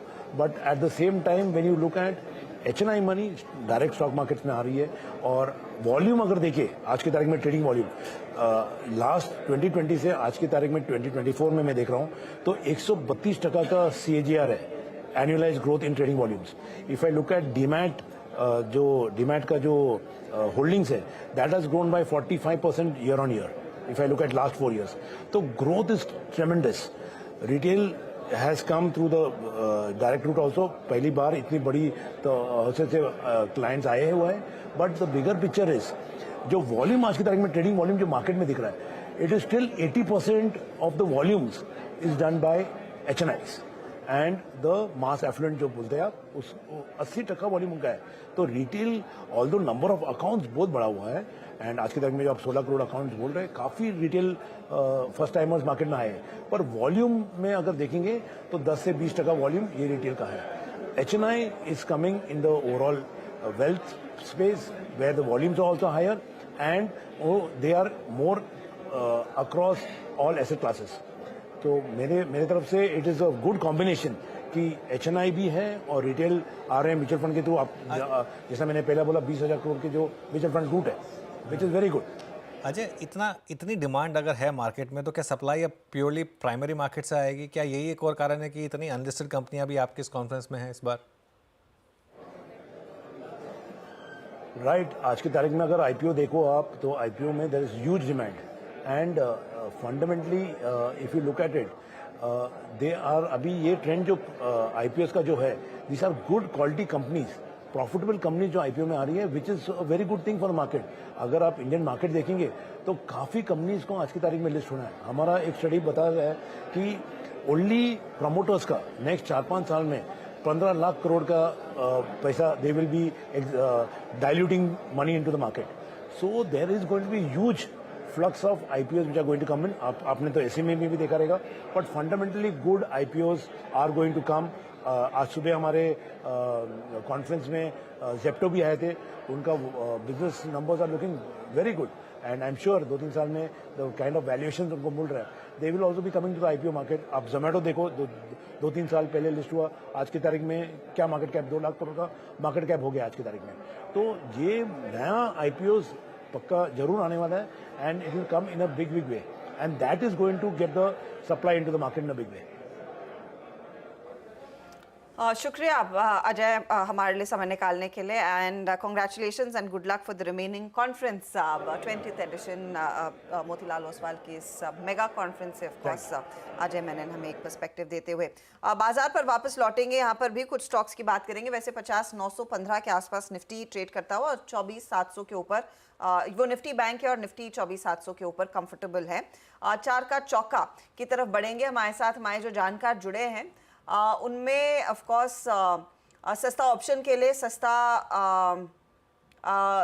Soni Patnaik देने वाली है सस्ता ऑप्शन. रचना हमारे साथ जुड़ गई हैं तो एफनो सुपरस्टार के लिए उन्हें जोड़ेंगे. अमित सेठ से जानेंगे चार्ट का चमत्कार और मिड कैप फंडा के लिए मयूरेश जोशी हैं. तो पहले ये ट्रेड्स ले लेते हैं, फिर बाकी आगे और स्टॉक्स की बात करेंगे. सोनी बताइए सस्ता ऑप्शन के तौर पर इस समय का क्या ट्रेड रहेगा? हर्षदा जी, यहाँ पे सस्ता ऑप्शन सन फार्मा 1780 कॉल ऑप्शन पे देना चाहूंगी. करंट लेवल प्राइस पे आप बाई कर सकते हैं 7.5. यहाँ पे स्टॉप लॉस रहेगा 4 रुपए का. पहला लक्ष्य होगा 11 रुपए का, दूसरा लक्ष्य होगा यहाँ पे 14 रुपए का. सन फार्मा में एक फ्रेश ब्रेकआउट देखने को मिला है, रेंज ब्रेकआउट भी आ रहा है चार्ट्स पे. सो काफी स्ट्रॉन्ग लग रहा है. इनफैक्ट टुवर्ड्स 1800 पे एक बार टेस्ट कर सकता है. सपोर्ट काफी स्ट्रॉन्ग है 1760 पे या 1740 पे सपोर्ट काफी स्ट्रॉन्ग है. सो इसलिए 1780 कॉल ऑप्शन यहाँ पे देने की सलाह रहेगी. सन फार्मा का 1780 का कॉल ऑप्शन लेने की सलाह होगी यहाँ पर सोनी पटनायक की तरफ से. Rachna ji, good afternoon, welcome to the show. बताइए आपकी ट्रेड क्या रहेगी एफएनओ सुपरस्टार के लिए? जी गुड आफ्टरनून, थैंक्स. एंड मेरी तरफ से जो एफएनओ सुपरस्टार रहेगा इस वक्त वो रहेगा श्रीराम फाइनेंस के फ्यूचर्स. श्रीराम फाइनेंस के फ्यूचर्स 3165 पे है इस वक्त पे. बहुत ही स्ट्रॉन्ग ट्रेंड में काउंटर चल रहा है और आगे अभी रेजिस्टेंस दूर है तो यहाँ पे कंटिन्यूटी के चांसेस बनते हैं. मेरे हिसाब से यहाँ पे टारगेट 3200 का पहला और 3230 का दूसरा टारगेट होना चाहिए और ऐसे लगाना चाहिए 3140 पे. ओके, तो ये फिलहाल आपके लिए श्रीराम फाइनेंस पर एक ट्रेड का मौका साफ दिख रहा है. एक स्टॉक जो हम कल परसों से दरअसल ट्रैक करते आए हैं, एक अच्छा खासा मोमेंटम बना हुआ है. अमित बताइए आपका चार्ट का चमत्कार. चार्ट का चमत्कार रहेगा कोटक महिंद्रा बैंक. कोटक महिंद्रा बैंक में एक फॉलिंग चैनल का ब्रेकआउट रजिस्टर हो रहा है और अगर हम ओपन इंटरेस्ट का डेटा देखें तो 800 की कॉल में अनवाइंडिंग हो रही है और पुट में राइटिंग हो रही है. ओवरऑल स्टॉक एक कॉन्फ्लुएंस ऑफ मूविंग एवरेजेस से कंसोलिडेटेड होकर बाहर आ रहा है तो मोमेंटम यहाँ पे काफी स्ट्रॉन्ग है. इसे बाय करें with stop loss of 1788 and target of 1860. Okay, और अब चलते हैं मयूरेश के पास मिड कैप फंडा के लिए. मयूरेश, क्या पिक किया आपने? तो प्रकाश पाइप्स काफी अच्छा लग रहा है. इनफैक्ट जो नंबर्स आए थे प्रकाश पाइप्स के अनुज जी काफी अच्छे थे, both in terms of PVC fittings and their other business division as well. और हमें लगता है कि जो जनरल एक आउटलुक रहनी चाहिए ये पूरे पाइपिंग इंडस्ट्री के लिए, काफी योजनाएं जो सरकार ने लाई है, इसका एक इंक्रीमेंटल बेनिफिट ऑर्डर्स से आएगा, टॉप लाइन से आएगा, इंप्रूव मार्जिन्स और बॉटम लाइन ग्रोथ. तो प्रकाश पाइप्स हमें अच्छा. प्रकाश पाइप्स ये हो गई इस समय मयूरेश के पिक. चलिए अब एक काम करते हैं. मोतीलाल ओसवाल के उस समिट में एक कंपनी जिस पर सबकी नज़र थी वो थी ट्रेंट, और वहाँ पर ट्रेंट के ED and CEO P Venkateswarlu शामिल हुए और उन्हें सुनने के लिए CNBC TV 18 के निमेश शाह भी वहाँ पर मौजूद थे. निमेश, आई एम श्योर कि सबसे ज़्यादा भीड़ शायद उसी ट्रैक में रही होगी. क्या बोला उन्होंने और क्या निकल कर आया उस पूरी डिस्कशन में से? Well Anuj, you are right कि सबसे ज्यादा जो प्रेजेंस था एक particular main track that was for Trent. तो ट्रेंड का मैनेजमेंट को सुनने के लिए इनफैक्ट मोतीलाल कॉन्फ्रेंस में पूरा का हॉल पैक था. एक जगह नहीं थी बैठने के लिए. That was a kind of interest. अब सोचो ट्रेंड जैसा स्टॉक जो लास्ट 6 महीने में डबल हो चुका है, इस भाव पे भी लोगों को इंटरेस्ट है. मार्केट कैप 1 लाख करोड़ के ऊपर है. सो इसके बाद बिना बहुत इंटरेस्ट रहा है ट्रेंड में. और मैनेजमेंट भी जब भी आके बात करता है, कोई भी कॉन्फ्रेंस में आके एक पैक हॉल होता है, बहुत लोग उसको सुनने के लिए वेट करते रहते हैं। सो मैं ब्रॉडली मैंने भी काफी सारा चीज सुना उस कॉन्फ्रेंस में से। मैं 3 बेसिक चीज बोलता हूँ जो मुझे हाईलाइट लगा, जो बहुत सारे इन्वेस्टर्स को भी लगा कि जो की हाईलाइट था उस 1 घंटे के सेशन का। पहला, ट्रेंड एवरी फोरम पे जाके बोलता है, यहाँ पे भी उन्होंने सेम चीज रिपीट की थी कि ट्रेंड एक डिस्काउंट स्टोर नहीं है, उनका प्रायोरिटी है to go for an aspirational affordable brand. Trent का मैनेजमेंट ने बहुत क्लियरली इस कॉन्फ्रेंस में भी बताया कि उनका मेन फोकस है कि वो एक ब्रांड कंपनी है एंड वो ब्रांड को डिस्काउंट करके डाइल्यूट नहीं करेंगे, ऑनलाइन पे डिस्काउंट नहीं करेंगे और ऑफ स्टोर में भी मतलब ऑन स्टोर में भी डिस्काउंट नहीं करेंगे। सो ये एक बड़ा टेक अवे था कि they are positioning themselves as a brand company, not looking for discount but it's an aspirational affordable brand for the Indian audience. So ये एक बहुत बड़ा टेक अवे था एंड उन्होंने बहुत क्लियरली बोला कि वो बहुत सारे एक्सपेरिमेंट्स करते हैं ब्रांड्स को लेके, एस्पिरेशनल ब्रांड्स को लेके, बट वो बहुत फोकस करते हैं कि क्या इंडियन ऑडियंस का फ्लेवर है और टेस्ट है और उसके हिसाब से वो पोजीशन करते हैं अपने ब्रांड्स को और अपने प्रोडक्ट्स को। सो वो एक बहुत बड़ा टेक अवे था। दूसरा जो बड़ा टेक अवे था कि हमने देखा है कि ट्रेंड मैसिवली आउट परफॉर्म किया है लास्ट 4-5 साल में। सो बहुत सारे इन्वेस्टर्स का ये क्वेरी होता है कि व्हाट नेक्स्ट, राइट? तो उसमें the management is very clear कि जो सक्सेस स्टोरी रहा है ट्रेंड का, उसमें बहुत बड़ा फोकस था ज़ूडियो का और यही सक्सेस उनको रिपीट करना है एवरी 2 years। सो एक बड़ा टेक अवे ये था कि नेक्स्ट 5 साल या 7 साल या 10 साल में मैनेजमेंट बहुत कॉन्फिडेंट है कि और 4 से 5 ज़ूडियोस इसी ब्रांड से निकल के आ सकते हैं जो अलग अलग एज ग्रुप को और अलग अलग ऑडियंस को टारगेट करेगा और वो एस्पिरेशन है कि उन लोग ज़ूडियो जैसा और 3 से 4 बड़े ब्रांड्स लेके और उसको सक्सेसफुल करे। तो ये एक अनदर बहुत बड़ा टेक अवे था आज की मीटिंग का। और जो तीसरा जो था कि जो डिफरेंशिएशन हो रहा है, जो उनको अगर कोई एक्सपेरिमेंट्स भी कर रहे हैं या कोई डिफरेंशिएटिंग प्रोडक्ट भी लाना है, बट उसमें भी the key word was discipline. आज मैंने शायद वो वर्ड कम से कम 10 बार सुना होगा मैनेजमेंट से कि they are going to be extremely discipline, they are going to be extremely discipline and well they will differentiate, उन लोग एक्सपेरिमेंट्स भी करेंगे बट उनका अप्रोच बहुत ही डिसिप्लिन रहेगा और उनका बहुत क्लियर है कि they want to grow their internal brands. उन लोग खाली अपने ब्रांड्स के पे ही फोकस कर रहे हैं, अपने इंटरनल मैट्रिक्स पे ही फोकस कर रहे हैं। बाहर जाके कोई एक्वायर करना या किसी और को देख के कॉपी करना वो उनका स्टाइल नहीं है। एंड वही एक एम्फेसिस अगेन था कि जब वाइल दे विल डिफरेंशिएट, वो डिफरेंशिएट करते रहेंगे और उनका मेन फोकस रहेगा कि डिसिप्लिन पे उन लोग काम करेंगे और उसी अप्रोच से they will look to grow. So as I said Anuj, तीन बड़े टेक अवेज थे। No discount, so that and they want to consider as a brand company. Second, कि another 4 to 5 studios आ सकते हैं नेक्स्ट 5 से 7 साल में या 10 साल में। और तीसरा कि जो भी काम करेंगे, जो भी डिफरेंशिएटिंग काम करेंगे, but discipline approach will be the key मंत्र फॉर सक्सेस। ये बिल्कुल डिसिप्लिन अप्रोच सबसे बड़ा की मंत्र है। और Nimesh, thank you so much. And मैं थोड़ा जेलस फील कर रहा हूँ कि आप थे उसमें और मैं नहीं जा पाया। मेरा भी प्लान था वहाँ आने का, लेकिन खैर एनीवे एंजॉय करिए उस कॉन्फ्रेंस को और फिर थोड़ी से आपसे और बात करेंगे कि क्या कहा उन्होंने। लेकिन ये ट्रेंड की बात होगी, क्लियरली पिछले साल का stock of the F N O market without a doubt, मतलब जिस तरीके से ये स्टॉक, आई थिंक 1600 था ये स्टॉक करीब एक साल पहले 1600 का भाव था। 1 साल से थोड़ा और पहले का होगा, ये 6 महीने का चार्ट आ रहा है। आई थिंक इसको ओके 12 महीने पहले करीब 1992 का था। मुझे इसलिए याद है क्योंकि 1600 पे मैंने पहली बार इसके बारे में बात करनी शुरू की थी और 1600 पे मैंने एक व्यू लिया था कि ये स्टॉक डबल हो जाएगा। अच्छा वो डबल हुआ, वहाँ से डबल हो गया, 3200 के बाद डबल हो गया। मतलब और ये मतलब इस तरीके का स्टॉक है, इसमें आप अगर एक बार एंट्री कर लें। अच्छा अब क्या है ना, इस चार्ट को अगर आप और एक्स्ट्रापोलेट कर दें, क्योंकि अर्निंग्स भी उस हिसाब से एक्स्ट्रापोलेट होंगी, तो मैं कह रहा हूँ अगले साल ये 5 डिजिट का स्टॉक होगा। अब क्या आपके अंदर हिम्मत है कि यहाँ पे लेने के लिए? अच्छा ऐसा नहीं है कि बीच में करेक्शन नहीं आई है, अभी पिछले महीने ये स्टॉक 6500 वाला करेक्ट होकर 5200 पहुँच गया था। उतनी हिम्मत है कि आपके अंदर वो 1300 रुपये की करेक्शन लेने की? बहुत लोग नहीं ले पाएंगे। इसमें करेक्शन भी बड़ी आएंगी, 15-20% की करेक्शन भी आएंगी ऐसे स्टॉक्स में, लेकिन चलेंगे ये स्टॉक फिर ऐसे ही। और अगर आपको 5 डिजिट का प्राइस चाहिए तो थोड़ा सा करेक्शन भी देखना पड़ेगा। इनफैक्ट बात करते करते वो फ्रेश हाइस पर स्टॉक ट्रेड कर रहा है। और अनुज, ये सिर्फ एक ज़ूडियो का कमाल है। अब जैसे निमिष ने कहा कि मैनेजमेंट ने आज स्पेसिफिकली मेंशन किया, ऐसी 3-4 और ब्रांड्स कंपनी के पास क्षमता है डेवलप करने की। बिल्कुल। और ये डिस्काउंटेड ब्रांड्स नहीं होंगे, ये ज़्यादा affordable and easy for the consumer to reach वाले ब्रांड्स होंगे। और एक चीज़ बताऊं मैं आपको, बिल्कुल जो आपने बात कही कि सिर्फ ये तो एक जूडियो का कमाल था, बाकी भी और ब्रांड्स हैं। 3 या 4 महीने पहले मैंने एक रिपोर्ट पढ़ी थी, मैं ब्रोकरेज का नाम नहीं लूँगा, जिन्होंने कहा था कि अब टाइम आ गया ट्रेंड से शिफ्ट होकर आदित्य बिरला फैशन में जाने का, क्योंकि वैल्यूएशन के हिसाब से वहाँ ज़्यादा कम्फर्ट। वैल्यूएशन तब मैटर करती है जब आप नंबर डिलीवर मतलब कम से कम नंबर डिलीवर करिए। मैं हमेशा लोगों को बोलता हूँ आप स्टॉक महंगा ले लीजिए। अब AB फैशन के ऊपर ये कमेंट नहीं है मेरा, लेकिन पॉइंट ये है कि एक बार अर्निंग्स दिखाना शुरू कर दीजिए, उसके बाद भले ही आपको स्टॉक 40% महंगा लेना पड़े।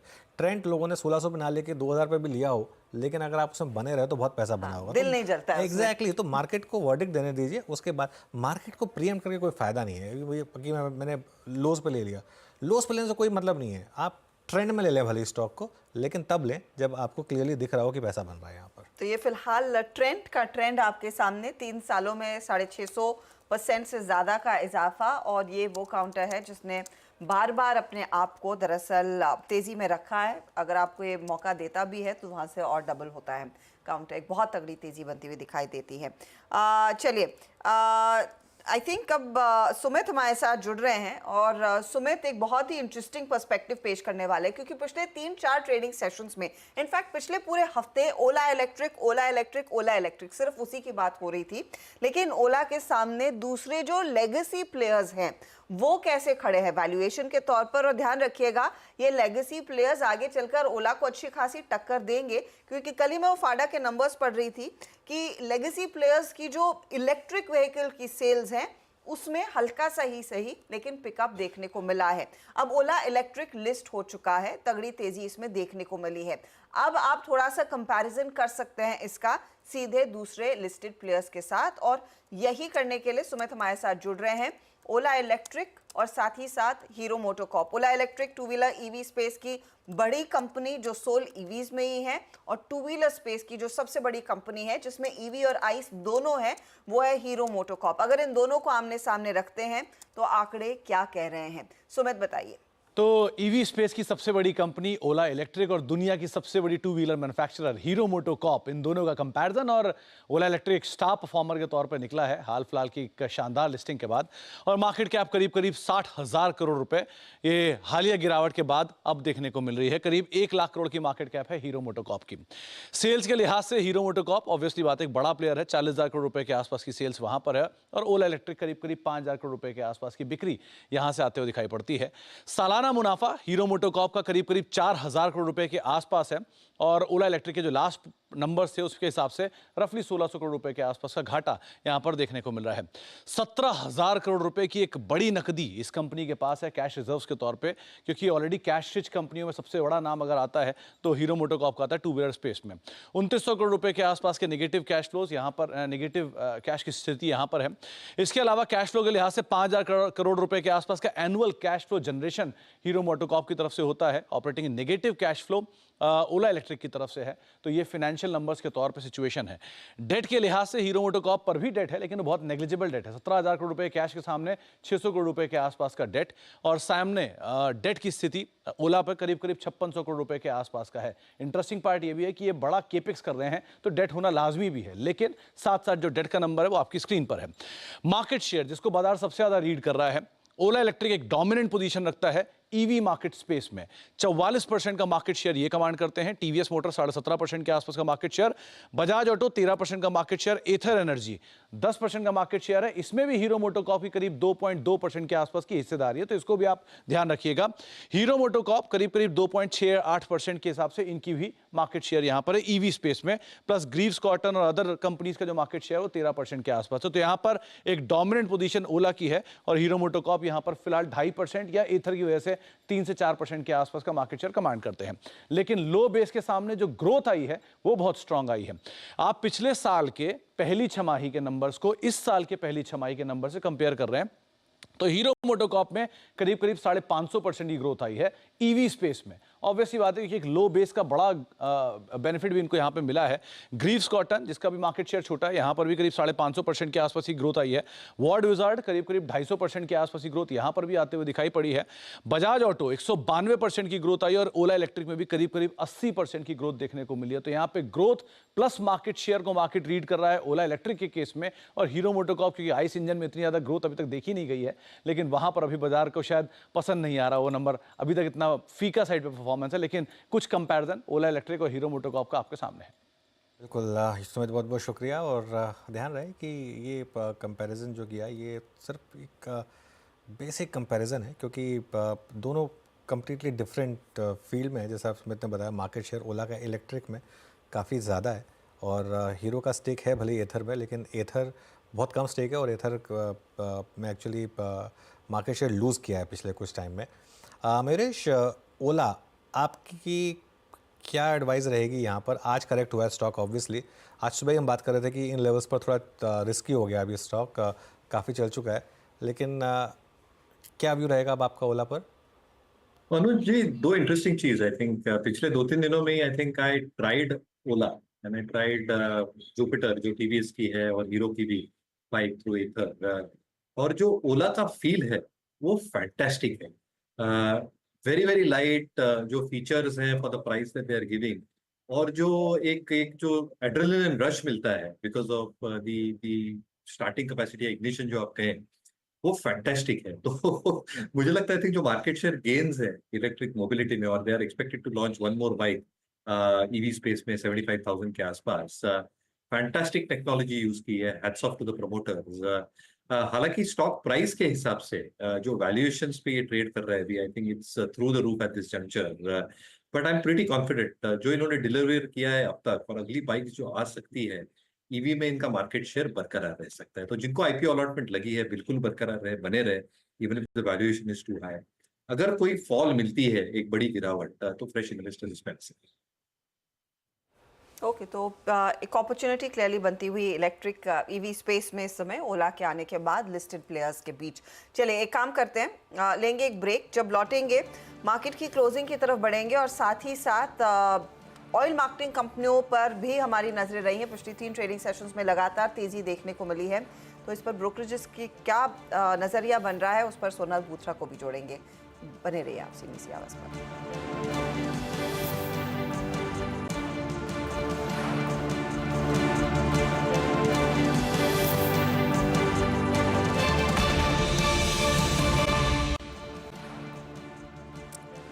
Welcome back. थोड़ा सा मार्केट कूल ऑफ हुआ था, लेकिन वापस उसमें बाइंग आई और अब फिर से डे हाई की तरफ बढ़ते हुए हम निफ्टी बैंक 50,930 पर। चलिए, अब ऑयल मार्केटिंग कंपनियों पर आज काफ़ी स्ट्रॉन्ग मूव्स रहे हैं। ऑयल मार्केटिंग कंपनीज पर सिटी और एमके की रिपोर्ट्स आई हैं। क्या क्या गया इस रिपोर्ट में, ये जानने के लिए चलते हैं सोनल बूथरा के पास। सोनल, बताइए। जी बिल्कुल, बीपीसीएल फोकस में आज, बिकॉज आज 2 ब्रोकरेजेस जिन्होंने उन पे काफ़ी पॉजिटिव रिपोर्ट लिखा है। सिटी के बारे में बात करते हैं क्योंकि उनका बाय कॉल है और टारगेट प्राइस है 380 रुपीज़ पर शेयर। वो बोल रहे हैं कि ओएमसीज ने आज तक आउट परफॉर्म किया है इस साल में ब्रॉडर मार्केट्स को। जो भी अंडर परफॉर्मेंस आया है वो इस वजह से आया है कि Q1 में उनके जीआरएम्स वीक थे, marketing margins on the lower side थे, और इस वजह से हम इन स्टॉक्स में आज तक दबाव देख रहे थे। पर वो सोच रहे हैं कि अब से वो रिवर्स हो जाएगा, क्योंकि Q2 में जो हमें संकेत दिख रहे हैं जीआरएम्स के और मार्केटिंग मार्जिन्स के भी, वो बेटर हो रहे हैं। इसके लिए वो पॉजिटिव है इन स्टॉक्स पे। स्पेसिफिकली वो बीपीसीएल पे काफ़ी पॉजिटिव है। इनफैक्ट वो बोल रहे हैं कि वो पॉजिटिव कैटलिस्ट वॉच इस पे ओपन करना चाह रहे हैं, buy rating with a target price of 380 rupees per share. एक और नोट है जो एमके से आ रहा है, वो भी तीनों ऑयल मार्केटिंग कंपनीज पे काफ़ी पॉजिटिव है।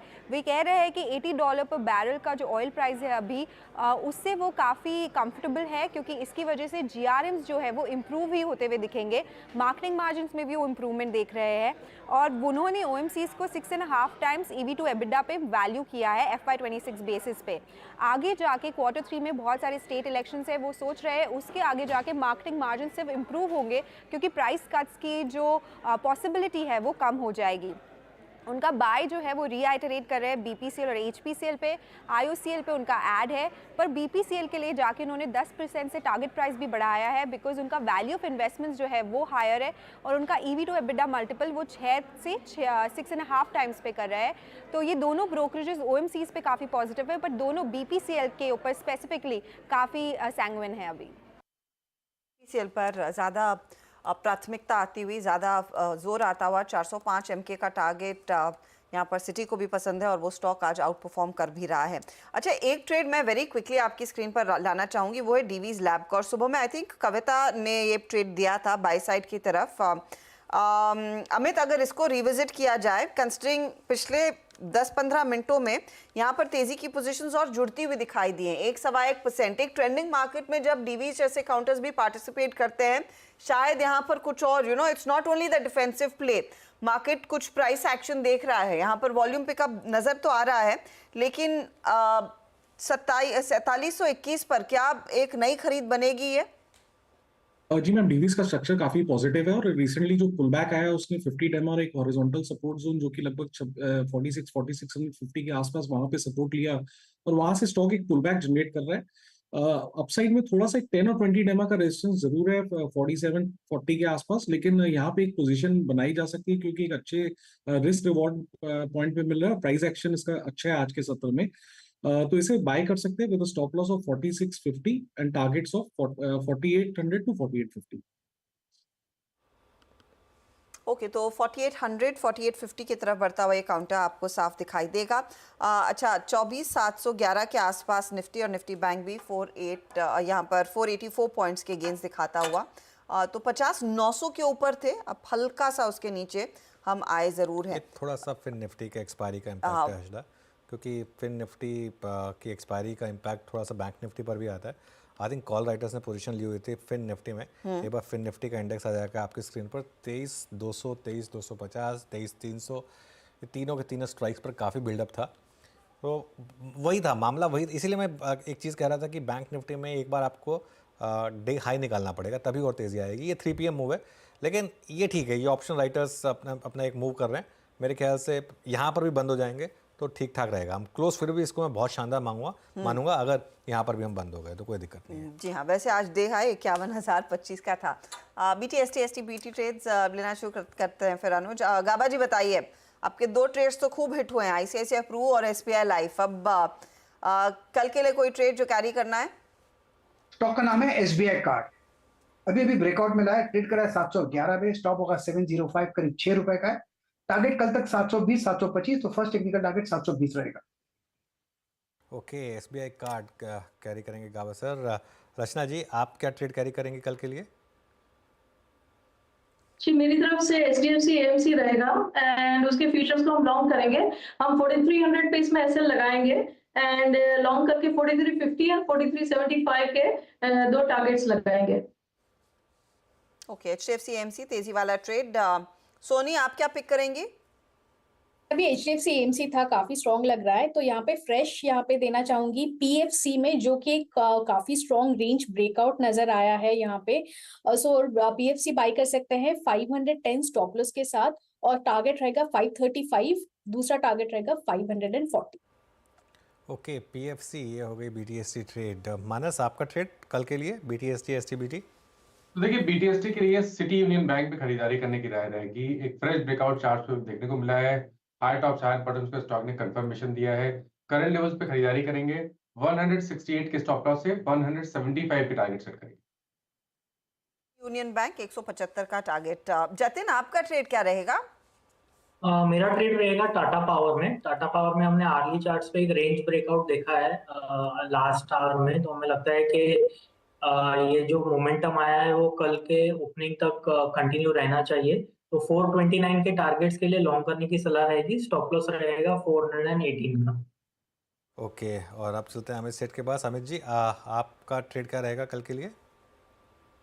REC लिमिटेड पे है। REC ने कंसोलिडेशन करके आज 10 और 20 डेमा अपना रिगेन किया। पिछले 7-8 दिनों की रेंज का भी यहाँ पे ब्रेकआउट हम देख रहे हैं। स्टॉक एक अच्छे रिस्क रिवॉर्ड पॉइंट्स से रिकवर कर रहा है, तो यहाँ पे मोमेंटम रहना चाहिए।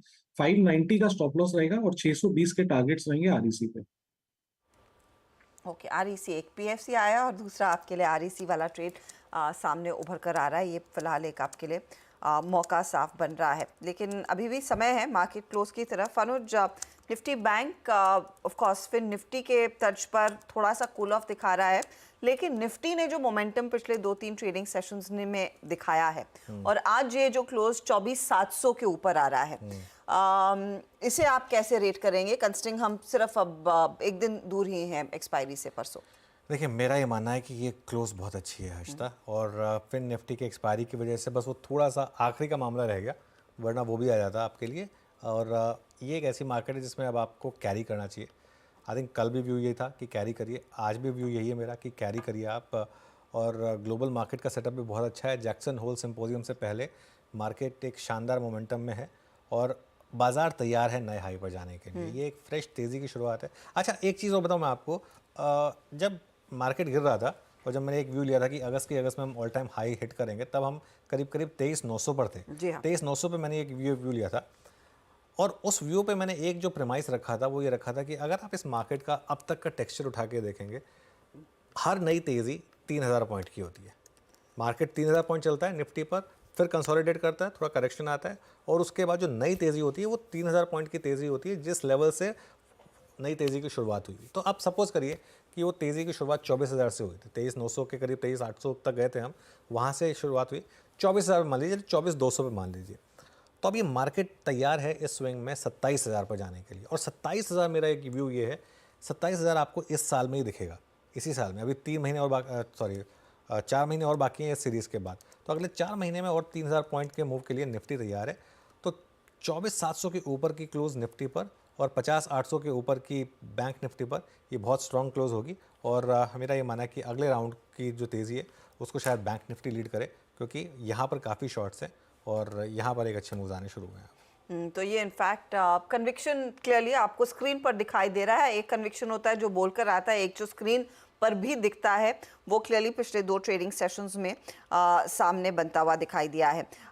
एक दो और ट्रेड्स आपके लिए स्क्रीन पर रखते हैं जहाँ पर एक अच्छा खासा मोमेंटम, अभी बात हीरो मोटो कॉर्प की हम कर रहे थे, वहाँ पर एक अब आधे % का और उछाल आ गया, 1.25% ऊपर है काउंटर। आयशा में कुछ एक्शन बना हुआ है। अब नेस्ले आपके लिए लेकर आते हैं, और HUL, ब्रिटानिया भी बहुत मामूली सी लेकिन थोड़ी थोड़ी खरीदारी हो रही है।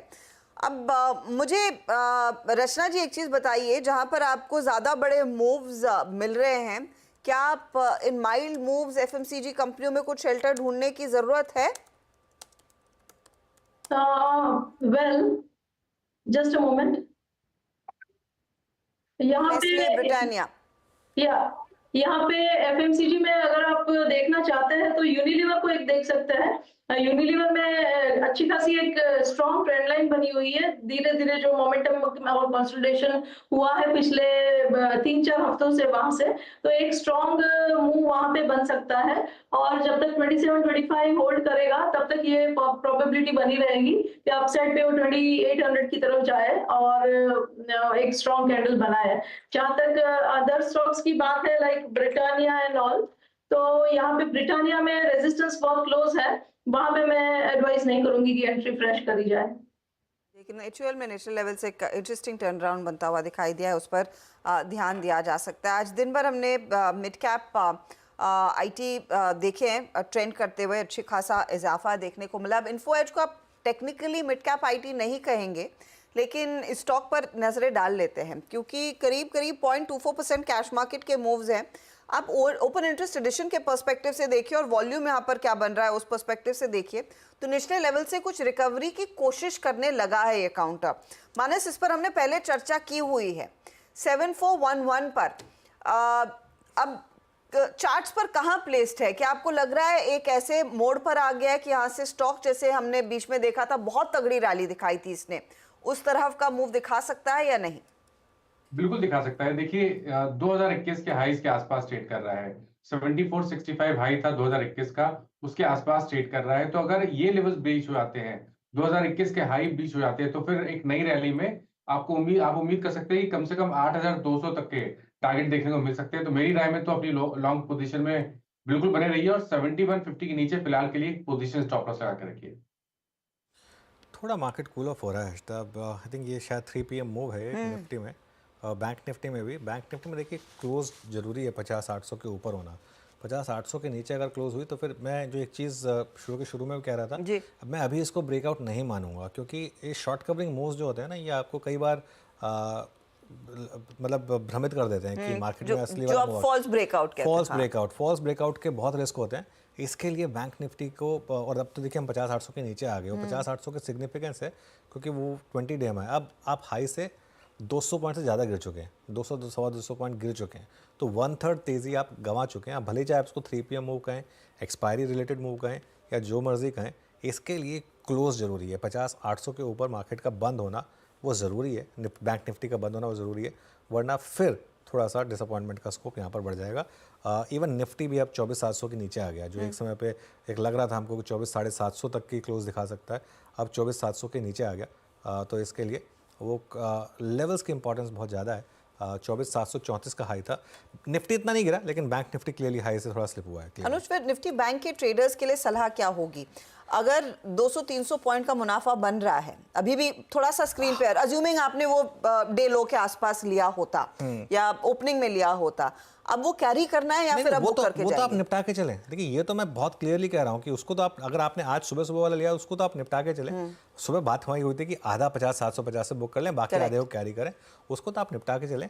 मैं एक जो व्यू मैंने ये लिया था कि अगर आप एक अग्रेसिव ट्रेडर हैं, आप उसको खैर प्ले मत करिएगा स्ट्रैटेजी को, अग्रेसिव ट्रेडर अगर आप हैं तो अगला मूव शायद बैंक निफ्टी लीड कर सकता है। लेकिन उसके बाद जिस तरीके से हम गिरे, अब ये भी हो सकता है कि ये मार्केट ने एक थोड़ा सा फेक मूव दिया और कल वापस 300 पॉइंट गैप अप हो जाए बैंक निफ्टी में, ये भी पॉसिबल है। लेकिन अब इसको आप ट्रेड कैसे करेंगे? ये इतना बड़ा रिस्क आप लेंगे क्या? ये मतलब ट्रेडर को, एक इंडिविजुअल ट्रेडर को कॉल लेनी होगी।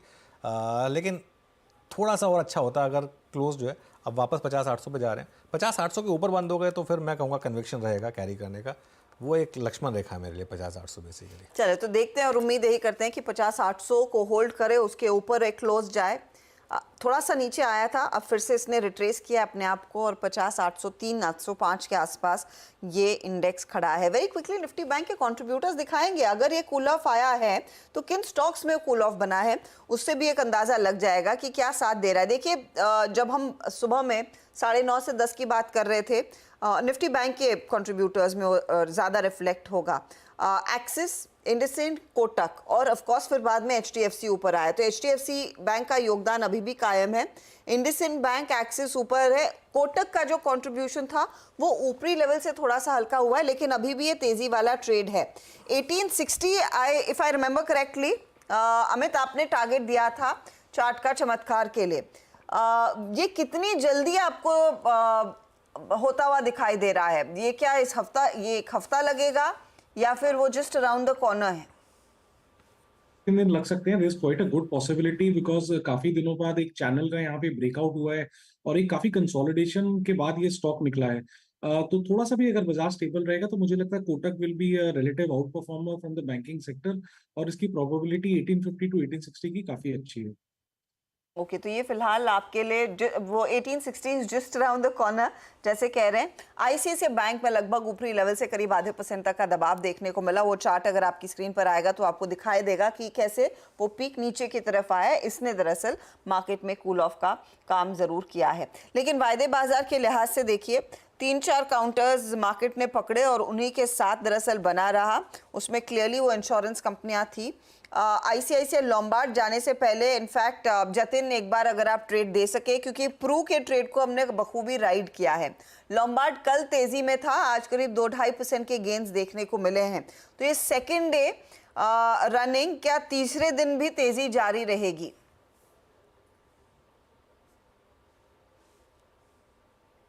जतिन, अच्छा जतिन नहीं है तो मानस आप इस पर एक पर्सपेक्टिव दे पाएंगे? देखिए पैटर्न तो बहुत पॉजिटिव है, हाई टॉप हाई बॉटम बन रहे हैं।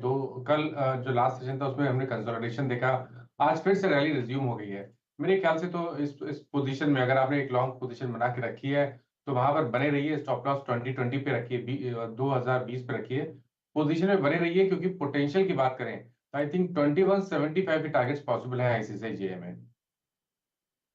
आईसीआईसीआई लॉम्बार्ड में एक ये फिलहाल आपके लिए राय जरूर बनी है। वेरी क्विकली एक बार मनप्पुरम फाइनेंस, मनप्पुरम भी हाँ ये भी सॉरी बैन में है तो कोई फायदा नहीं, छोड़ दीजिए उसको। क्योंकि अच्छा, लेकिन बैन से निकल सकता है। डेटा पॉइंट्स लेकर आइए प्लीज, वो बैन वाले। ये देखिए, मनप्पुरम फाइनेंस में कुछ कूल ऑफ देखने को मिला है 82% तक का। बंधन बैंक, सेल, आरबीएल। तो इनफैक्ट ये 19 की जो लिस्ट थी, मुझे डर ये था कि ये 25 में ना चली जाए, लेकिन उसमें से एटलीस्ट 8 स्टॉक्स बाहर निकलते हुए दिखाई देंगे। एनएमडीसी, चंबल, पीएनबी और इंडिया मार्ट, यहाँ पर भी ऐसी सिचुएशन बन गई है कि कुछ कुछ कूल ऑफ देखने को मिला है। इफ ये पोजीशंस ऐसी आती हैं या फिर और कूल ऑफ के बाद आती हैं, तो शायद मनप्पुरम को कंसिडर किया जा सकता है कल सुबह के ट्रेड के लिए। लेकिन नाल्को में दरअसल पोजीशंस 97% पर आ गई हैं, तो ये जुड़ जाएगा। तो आई थिंक गिन चुनकर आपके पास फिर 11-12 स्टॉक्स तभी भी रहेंगे कल जब हम सुबह में बात करेंगे। मनप्पुरम पर कोई व्यू बन रहा है क्या रचना जी? ऑफ कोर्स आज बैन में है, अज्यूमिंग ये कल बैन से बाहर आ जाए, जिस तरह की पोजीशंस में कूल ऑफ देखने को मिला है। जी, मनप्पुरम ने आज तो स्ट्रॉन्ग मोमेंटम दिखाया है। अब यहाँ पे कंटिन्यूटी हो सकती है, but not without a pull back. तो एक पुल बैक के लिए अगर आप रेडी है और अगर आप 204 का एसएल सस्टेन करने के लिए रेडी है, या तो डिप पे पुल बैक पे एंट्री करने को रेडी है, then you will see the second swing which will play after a pull back, जो इस काउंटर को 212, 13 और 15 के तरफ लेके जा सकता है। कल ये बैन से बाहर निकलता है या नहीं, वरना लिस्ट तो 8 स्टॉक्स की बन गई है जहां पर वो क्लियरली कूल ऑफ देखने को मिल जरूर सकता है। कूल ऑफ यानी कि कूल ऑफ आया है, ये बैन से बाहर आ सकते हैं, तो थोड़ा सा आसान रहेगा हमारे लिए भी याद रखना, क्योंकि वो 19 की एक लंबी सूची बन गई थी। कुछ और ट्रेड्स जो मार्केट को नीचे खींचने लगे। मारुति सुजुकी में अचानक आधे % का दबाव आया है ऊपरी लेवल से, लेकिन 12,220 के आसपास ये ट्रेड क्लोज होता हुआ दिखाई देगा। हमने बजाज फाइनेंस की चर्चा की थी, हल्की मुनाफा वसूली ऊपरी लेवल्स पर आई है। आईसीआईसीआई, कोटक अपना काम कर ही रहे हैं। ये 1-2 स्टॉक्स हैं जो ऊपरी लेवल से कुछ कुछ मुनाफा वसूली दिखा रहे हैं। यहाँ पर पोजीशंस थोड़ी सी हल्की हुई हैं। टेक्नोलॉजी में हमने विप्रो सुबह में डिस्कस किया, इन्फोसिस भी डिस्कस किया। इनफैक्ट आज की क्लोजिंग पर एक वेरी क्विक कॉल इन्फी पर ले लिया जाए। अमित, देंगे आप एक व्यू? जी मैम, 2 से 3 दिनों से हम एक काफी अच्छा यहाँ पे रनअप देख रहे हैं इन्फोसिस और इनफैक्ट सारे आईटी स्टॉक्स में। ट्रेंड तो बिल्कुल इंटैक्ट है, बट हो सकता है थोड़ा सा कंसोलिडेट करे। अगर किसी की पोजीशन ऑलरेडी है इन्फोसिस में, तो 1850 का स्टॉप रखें and targets will be 1920। Okay, तो ये फिलहाल आपके लिए वो ट्रेड्स इन्फी, बजाज फाइनेंस जैसे स्टॉक्स में साफ बनते हुए दिखाई दे रहे हैं।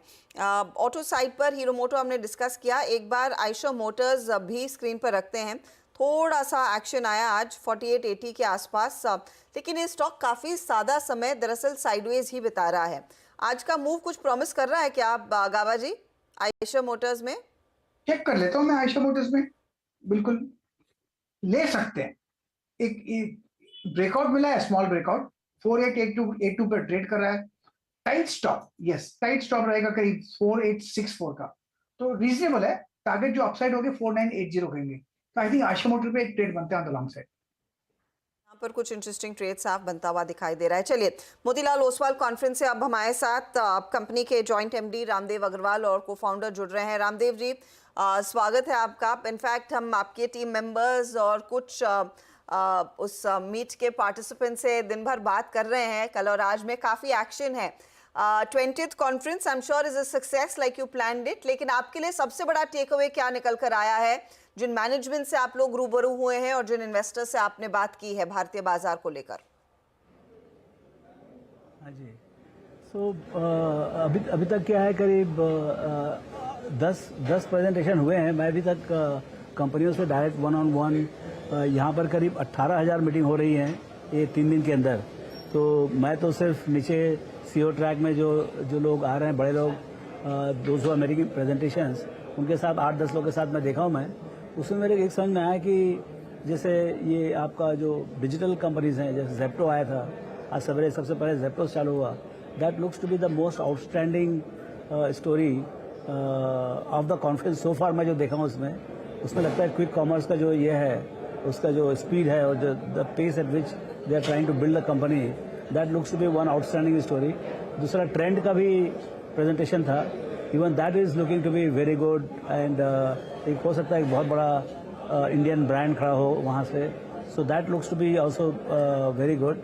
बाकी ऑटोमोटिव में भी काफ़ी टेक्नोलॉजिकल जो चेंजेस आ रहे हैं उसके ऊपर बॉश और बॉश का भी प्रेजेंटेशन था। सो ऐसा काफ़ी इंटरेस्टिंग है दिस थिंग। मूड बहुत ऑप्टिमिस्टिक है और एफआईज लोग से जो मुलाकात हो रही है तो सबका एक ही कंसर्न है, valuation. They love India but valuation look to be kind of looking little stress. मतलब थोड़ा ऊंचा है वैल्यूएशन, तो वही उनका हाथ खींचता है। अदरवाइज पैसे हैं उनके पास, उनका इरादा है खरीदने का, लेकिन they are looking for an entry point. क्योंकि मार्केट में इतनी ज्यादा तेजी हो गई है रामदेव जी, किसी एफआईआई को मिस्ड आउट फीलिंग नहीं हुई। You know we really run away, जो लार्जली एक्सपेक्टेड नहीं था ग्लोबल पर्सपेक्टिव के मद्देनजर। Are they feeling left out? अब या तो वैल्यूएशन का बहाना बोल रहे हैं, जैसे भी मतलब जो मैनेजर्स मेरे को मिल रहे हैं वो लोग को एक ही कहने के कि भाई हमको हमारा बहुत इरादा है कि हम सीरियसली बाई करें इंडिया में, लेकिन valuation is a big obstacle. अब क्या बच्चे भी वो जो फंड मैनेजर्स हैं उनका खुद का पैसा होता नहीं है, ये their trustees are the managers of the global funds. So allocations तो बहुत होता है, लेकिन उनका डर उनका यही है कि यदि उन्होंने खरीदा, क्योंकि उनके कॉस्ट ऑफ एंट्री भी है, कोई शेयर खरीदा उन्होंने और एक्चुअल में खरीदने के बाद इमीडिएटली बाजार कोई कारण से बड़ा करेक्शन हो जाए तो वो फंस जाएंगे, ये उनका डर है। और मेरे ख्याल से कोई भी ऐसा इन्वेस्टर नहीं है अभी, चाहे लोकल हो चाहे ग्लोबल हो, सबके सबको वैल्यूएशन का एक बहुत बड़ी चिंता है। और मार्केट इस व्हाट यू कॉल ये जो कंसर्न है उसके ऊपर भी मार्केट बढ़ते जा रहा है कंटिन्यूसली। ये एक अजीब सा मतलब माहौल है जहां पर कंसर्न है वैल्यूएशन का, लेकिन मार्केट रेंटलेसली ऊपर जाते जा रहा है। ओके अच्छा रामदेव सर, गुड आफ्टरनून। एक ट्रेंड था आज आपकी कॉन्फ्रेंस में, अब आपका पर्सनल व्यू क्या है, हैंड ऑन हार्ट? आपने इतना शानदार एक कॉल निकाला एज अ हाउस, 1600 से एक वन वे कैरी कराया आपने इन्वेस्टर्स को। अब उनको मैनेजमेंट को सुनने के बाद आपका क्या व्यू है, क्या ये इस प्राइस पे भी अट्रैक्टिव है? देखिए अनुज, ग्रोथ तो चालू है इसमें, लेकिन क्या है, यू नीड नाउ एनालिस्ट जिसने ये कॉल दिया था उसके साथ बैठ के मतलब बराबर वो समझे कि क्या प्लान्स है, कितने स्टॉक खोल रहे हैं, किस टाइप का उनका जो बिजनेस बन रहा है, उसके हिसाब से what should be the fair value. आज के दिन नहीं, लेटेस्ट 2-3 साल, 3 years out, 4 years out, clearly the price has become very demanding. मतलब 2 लाख करोड़ का market cap is not small. So यहाँ से आप खरीद के मतलब बहुत सारा ग्रोथ, बहुत सारी अच्छाई कंपनी की प्राइस में है, लेकिन मोमेंटम बहुत है। अभी आज के दिन में जो डिजिटल कंपनीज हैं, ये डिजिटल कंपनी नहीं है, इनफैक्ट ये फिजिकल कंपनी है, लेकिन फिर भी मोमेंटम बहुत है। सो अब वो ये बोलने का कि भाई कि मतलब what is the fair price is very tough, but it is expensive, I can tell you this. अच्छा रामदेव सर, HDFC बैंक ने भी प्रेजेंटेशन दी थी आपकी कॉन्फ्रेंस में, और क्योंकि FIIs भी काफ़ी रहे होंगे आपकी कॉन्फ्रेंस में, अब इस समय लार्ज कैप बैंक्स को, प्राइवेट बैंक्स को लेकर क्या व्यू बन रहा है, क्योंकि यहाँ पर काफ़ी अंडर परफॉर्मेंस हो रही है? अनुज, मैं देखता हूँ कि देखिए, एक तो है कि जो आपको क्रेडिट का अपॉर्चुनिटी है, जो इकोनॉमी एक्सपांड होगा तो जो फंडिंग ऑफ द इकोनॉमी जो होता है, जिसके लिए बैंकिंग सिस्टम काम आता है, वो तो है ही। वो अपॉर्चुनिटी तो इंडिया में या कोई भी कंट्री में परमानेंट है। मतलब यदि 7-8% से ग्रो करेंगे, 11-12% से नॉमिनल GDP ग्रोथ करेंगे, तो 12-15% सस्टेन्ड बैंकिंग अपॉर्चुनिटी तो बढ़ते जाएगा। सो उसमें कोई डाउट नहीं है, और उसमें कोई लिमिट भी नहीं है कि साइज का भी लिमिट आए, ऐसा कुछ। और उसमें काफ़ी कंसोलिडेशन भी है मार्केट शेयर में। So now the issue is कि भाई जो HDFC का जो फ्रेंचाइज है, that is not damage at all. जो मर्जर हो रहा है, जो मर्जर के जो पेन्स हैं, जिसमें उनको डिपॉजिट मोबिलाइज करना पड़ेगा, उसी कारण से थोड़ा टीम्स को भी साथ में लेके आना पड़ेगा, तो वो जो एक जो अनसेटलिंग पीरियड है, जो एडजस्टमेंट का पीरियड है, 1 साल निकल गया है। हो सकता है कि there is too much of pessimism right now, because यदि आप देखो तो क्रेडिट क्वालिटी, हम लोग का प्रेजेंटेशन में एक आया था कि हिस्ट्री के मतलब मेरे ख्याल से लास्ट 15 साल में पहली बार आपका gross NPA for the entire schedule commercial bank is just about 2.5% and net NPA is about 0.6%। आप समझो कि पूरा banking system is absolutely clean right now, in fact is it further improving. So this is a great time for somebody to accumulate top quality banking stocks. ये मेरे को बोलने के लिए थोड़ा ऐसा लग रहा है कि बाजार इतना अंडर परफॉर्म किया है, तो ये बोलने का कि मतलब यहाँ से चलेगा, ये बोलने का मुश्किल है। लेकिन मतलब मेरे को लगता है कि now this is time once to seriously look at banking stocks जिनका ग्रोथ अच्छा है, जिनका मैनेजमेंट अच्छा है, फ्रेंचाइज सेफ है और आगे यहाँ से 12, 15, 17% का ग्रोथ आएगा। सो एचडीएफसी बैंक से हमको यही समझ में आया कि फ्रेंचाइज सेफ है, ये 4-6 महीने का जो एडजस्टमेंट है वो रहेगा, फिर उसके बाद वापस they will go about increasing the market share, winning the market shares. Okay अच्छा, एक चीज़ जो मैं आपसे जब पिछली बार आपका इंटरव्यू किया था मैंने आपके ऑफिस में आकर, उसमें आपने कहा था कि इस समय रिटेल की क्रांति चल रही है और क्लियरली वो विजिबल है स्क्रीन पर। FIS की क्रांति कब आएगी वापस, ये कब आएंगे इंडियन मार्केट में?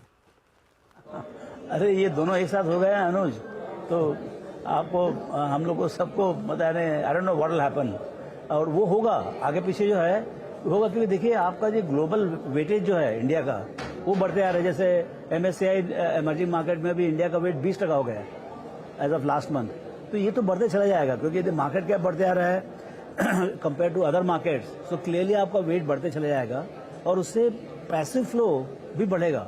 और कब तक ये FIs बाहर बैठेंगे?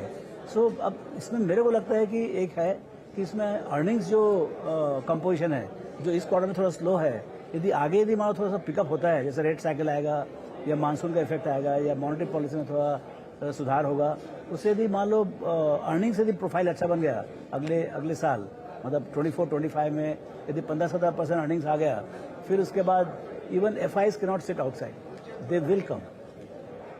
बिल्कुल, चलिए रामदेव जी इसी नोट पर इसको एंड करेंगे। वैसे मैं आपसे बहुत ज़्यादा बात करना चाहता था लेकिन थोड़ा सा आई थिंक टाइमिंग को लेकर थोड़ी सी गड़बड़ हो गई, तो इस वजह से, लेकिन अगली बार आपसे एक डिटेल में चर्चा करूँगा। और थैंक यू सो मच आज हमारे साथ कॉन्फ्रेंस से जुड़ने के लिए और बाकी की कॉन्फ्रेंस के लिए आपको all the best. Thank you. चलिए फिर मार्केट क्लोजिंग की तरफ बढ़ते हैं इस समय और करीब 2 मिनट बचे हैं मार्केट क्लोजिंग में, 1.5 मिनट बचा है एक्चुअली। निफ्टी करीब 100 पॉइंट ऊपर हर्षता, तो क्लोज थोड़ा डिसअपॉइंटिंग रहा मैं फिर कहूँगा। हालांकि ये हो सकता है कि ये सिर्फ एक्सपायरी रिलेटेड प्ले हो। बैंक निफ्टी करीब 350 पॉइंट ऊपर, अगर कल सुबह बैंक निफ्टी का हाई निकल गया तो वो बड़ा पॉजिटिव होगा। निफ्टी IT 300 पॉइंट ऊपर था, मिड कैप इंडेक्स 0.8% ऊपर और स्मॉल कैप इंडेक्स भी आएगा आपकी स्क्रीन पर। यहाँ पर भी इस समय आप देखेंगे तो कल बहुत बड़ी तेज़ी थी, आज भी करीब 0.5% ऊपर। एडवांस डिक्लाइन ठीक ठाक था, 1550 बढ़ने वाले शेयर, 875 गिरने वाले शेयर। उसके अलावा आप सेक्टोरल ब्रेड देखिए एक बार जरा, स्क्रीन पर आएगी वो। और यहाँ पर FMCG फ्लैट था, capital goods flat, CPSE flat, otherwise sectoral bread अच्छी थी। फाइनेंशियल्स 1% ऊपर, PSU बैंक में 1.5% का अच्छा मूव, निफ्टी IT ऊपर था, फार्मा ऊपर था करीब 0.5%।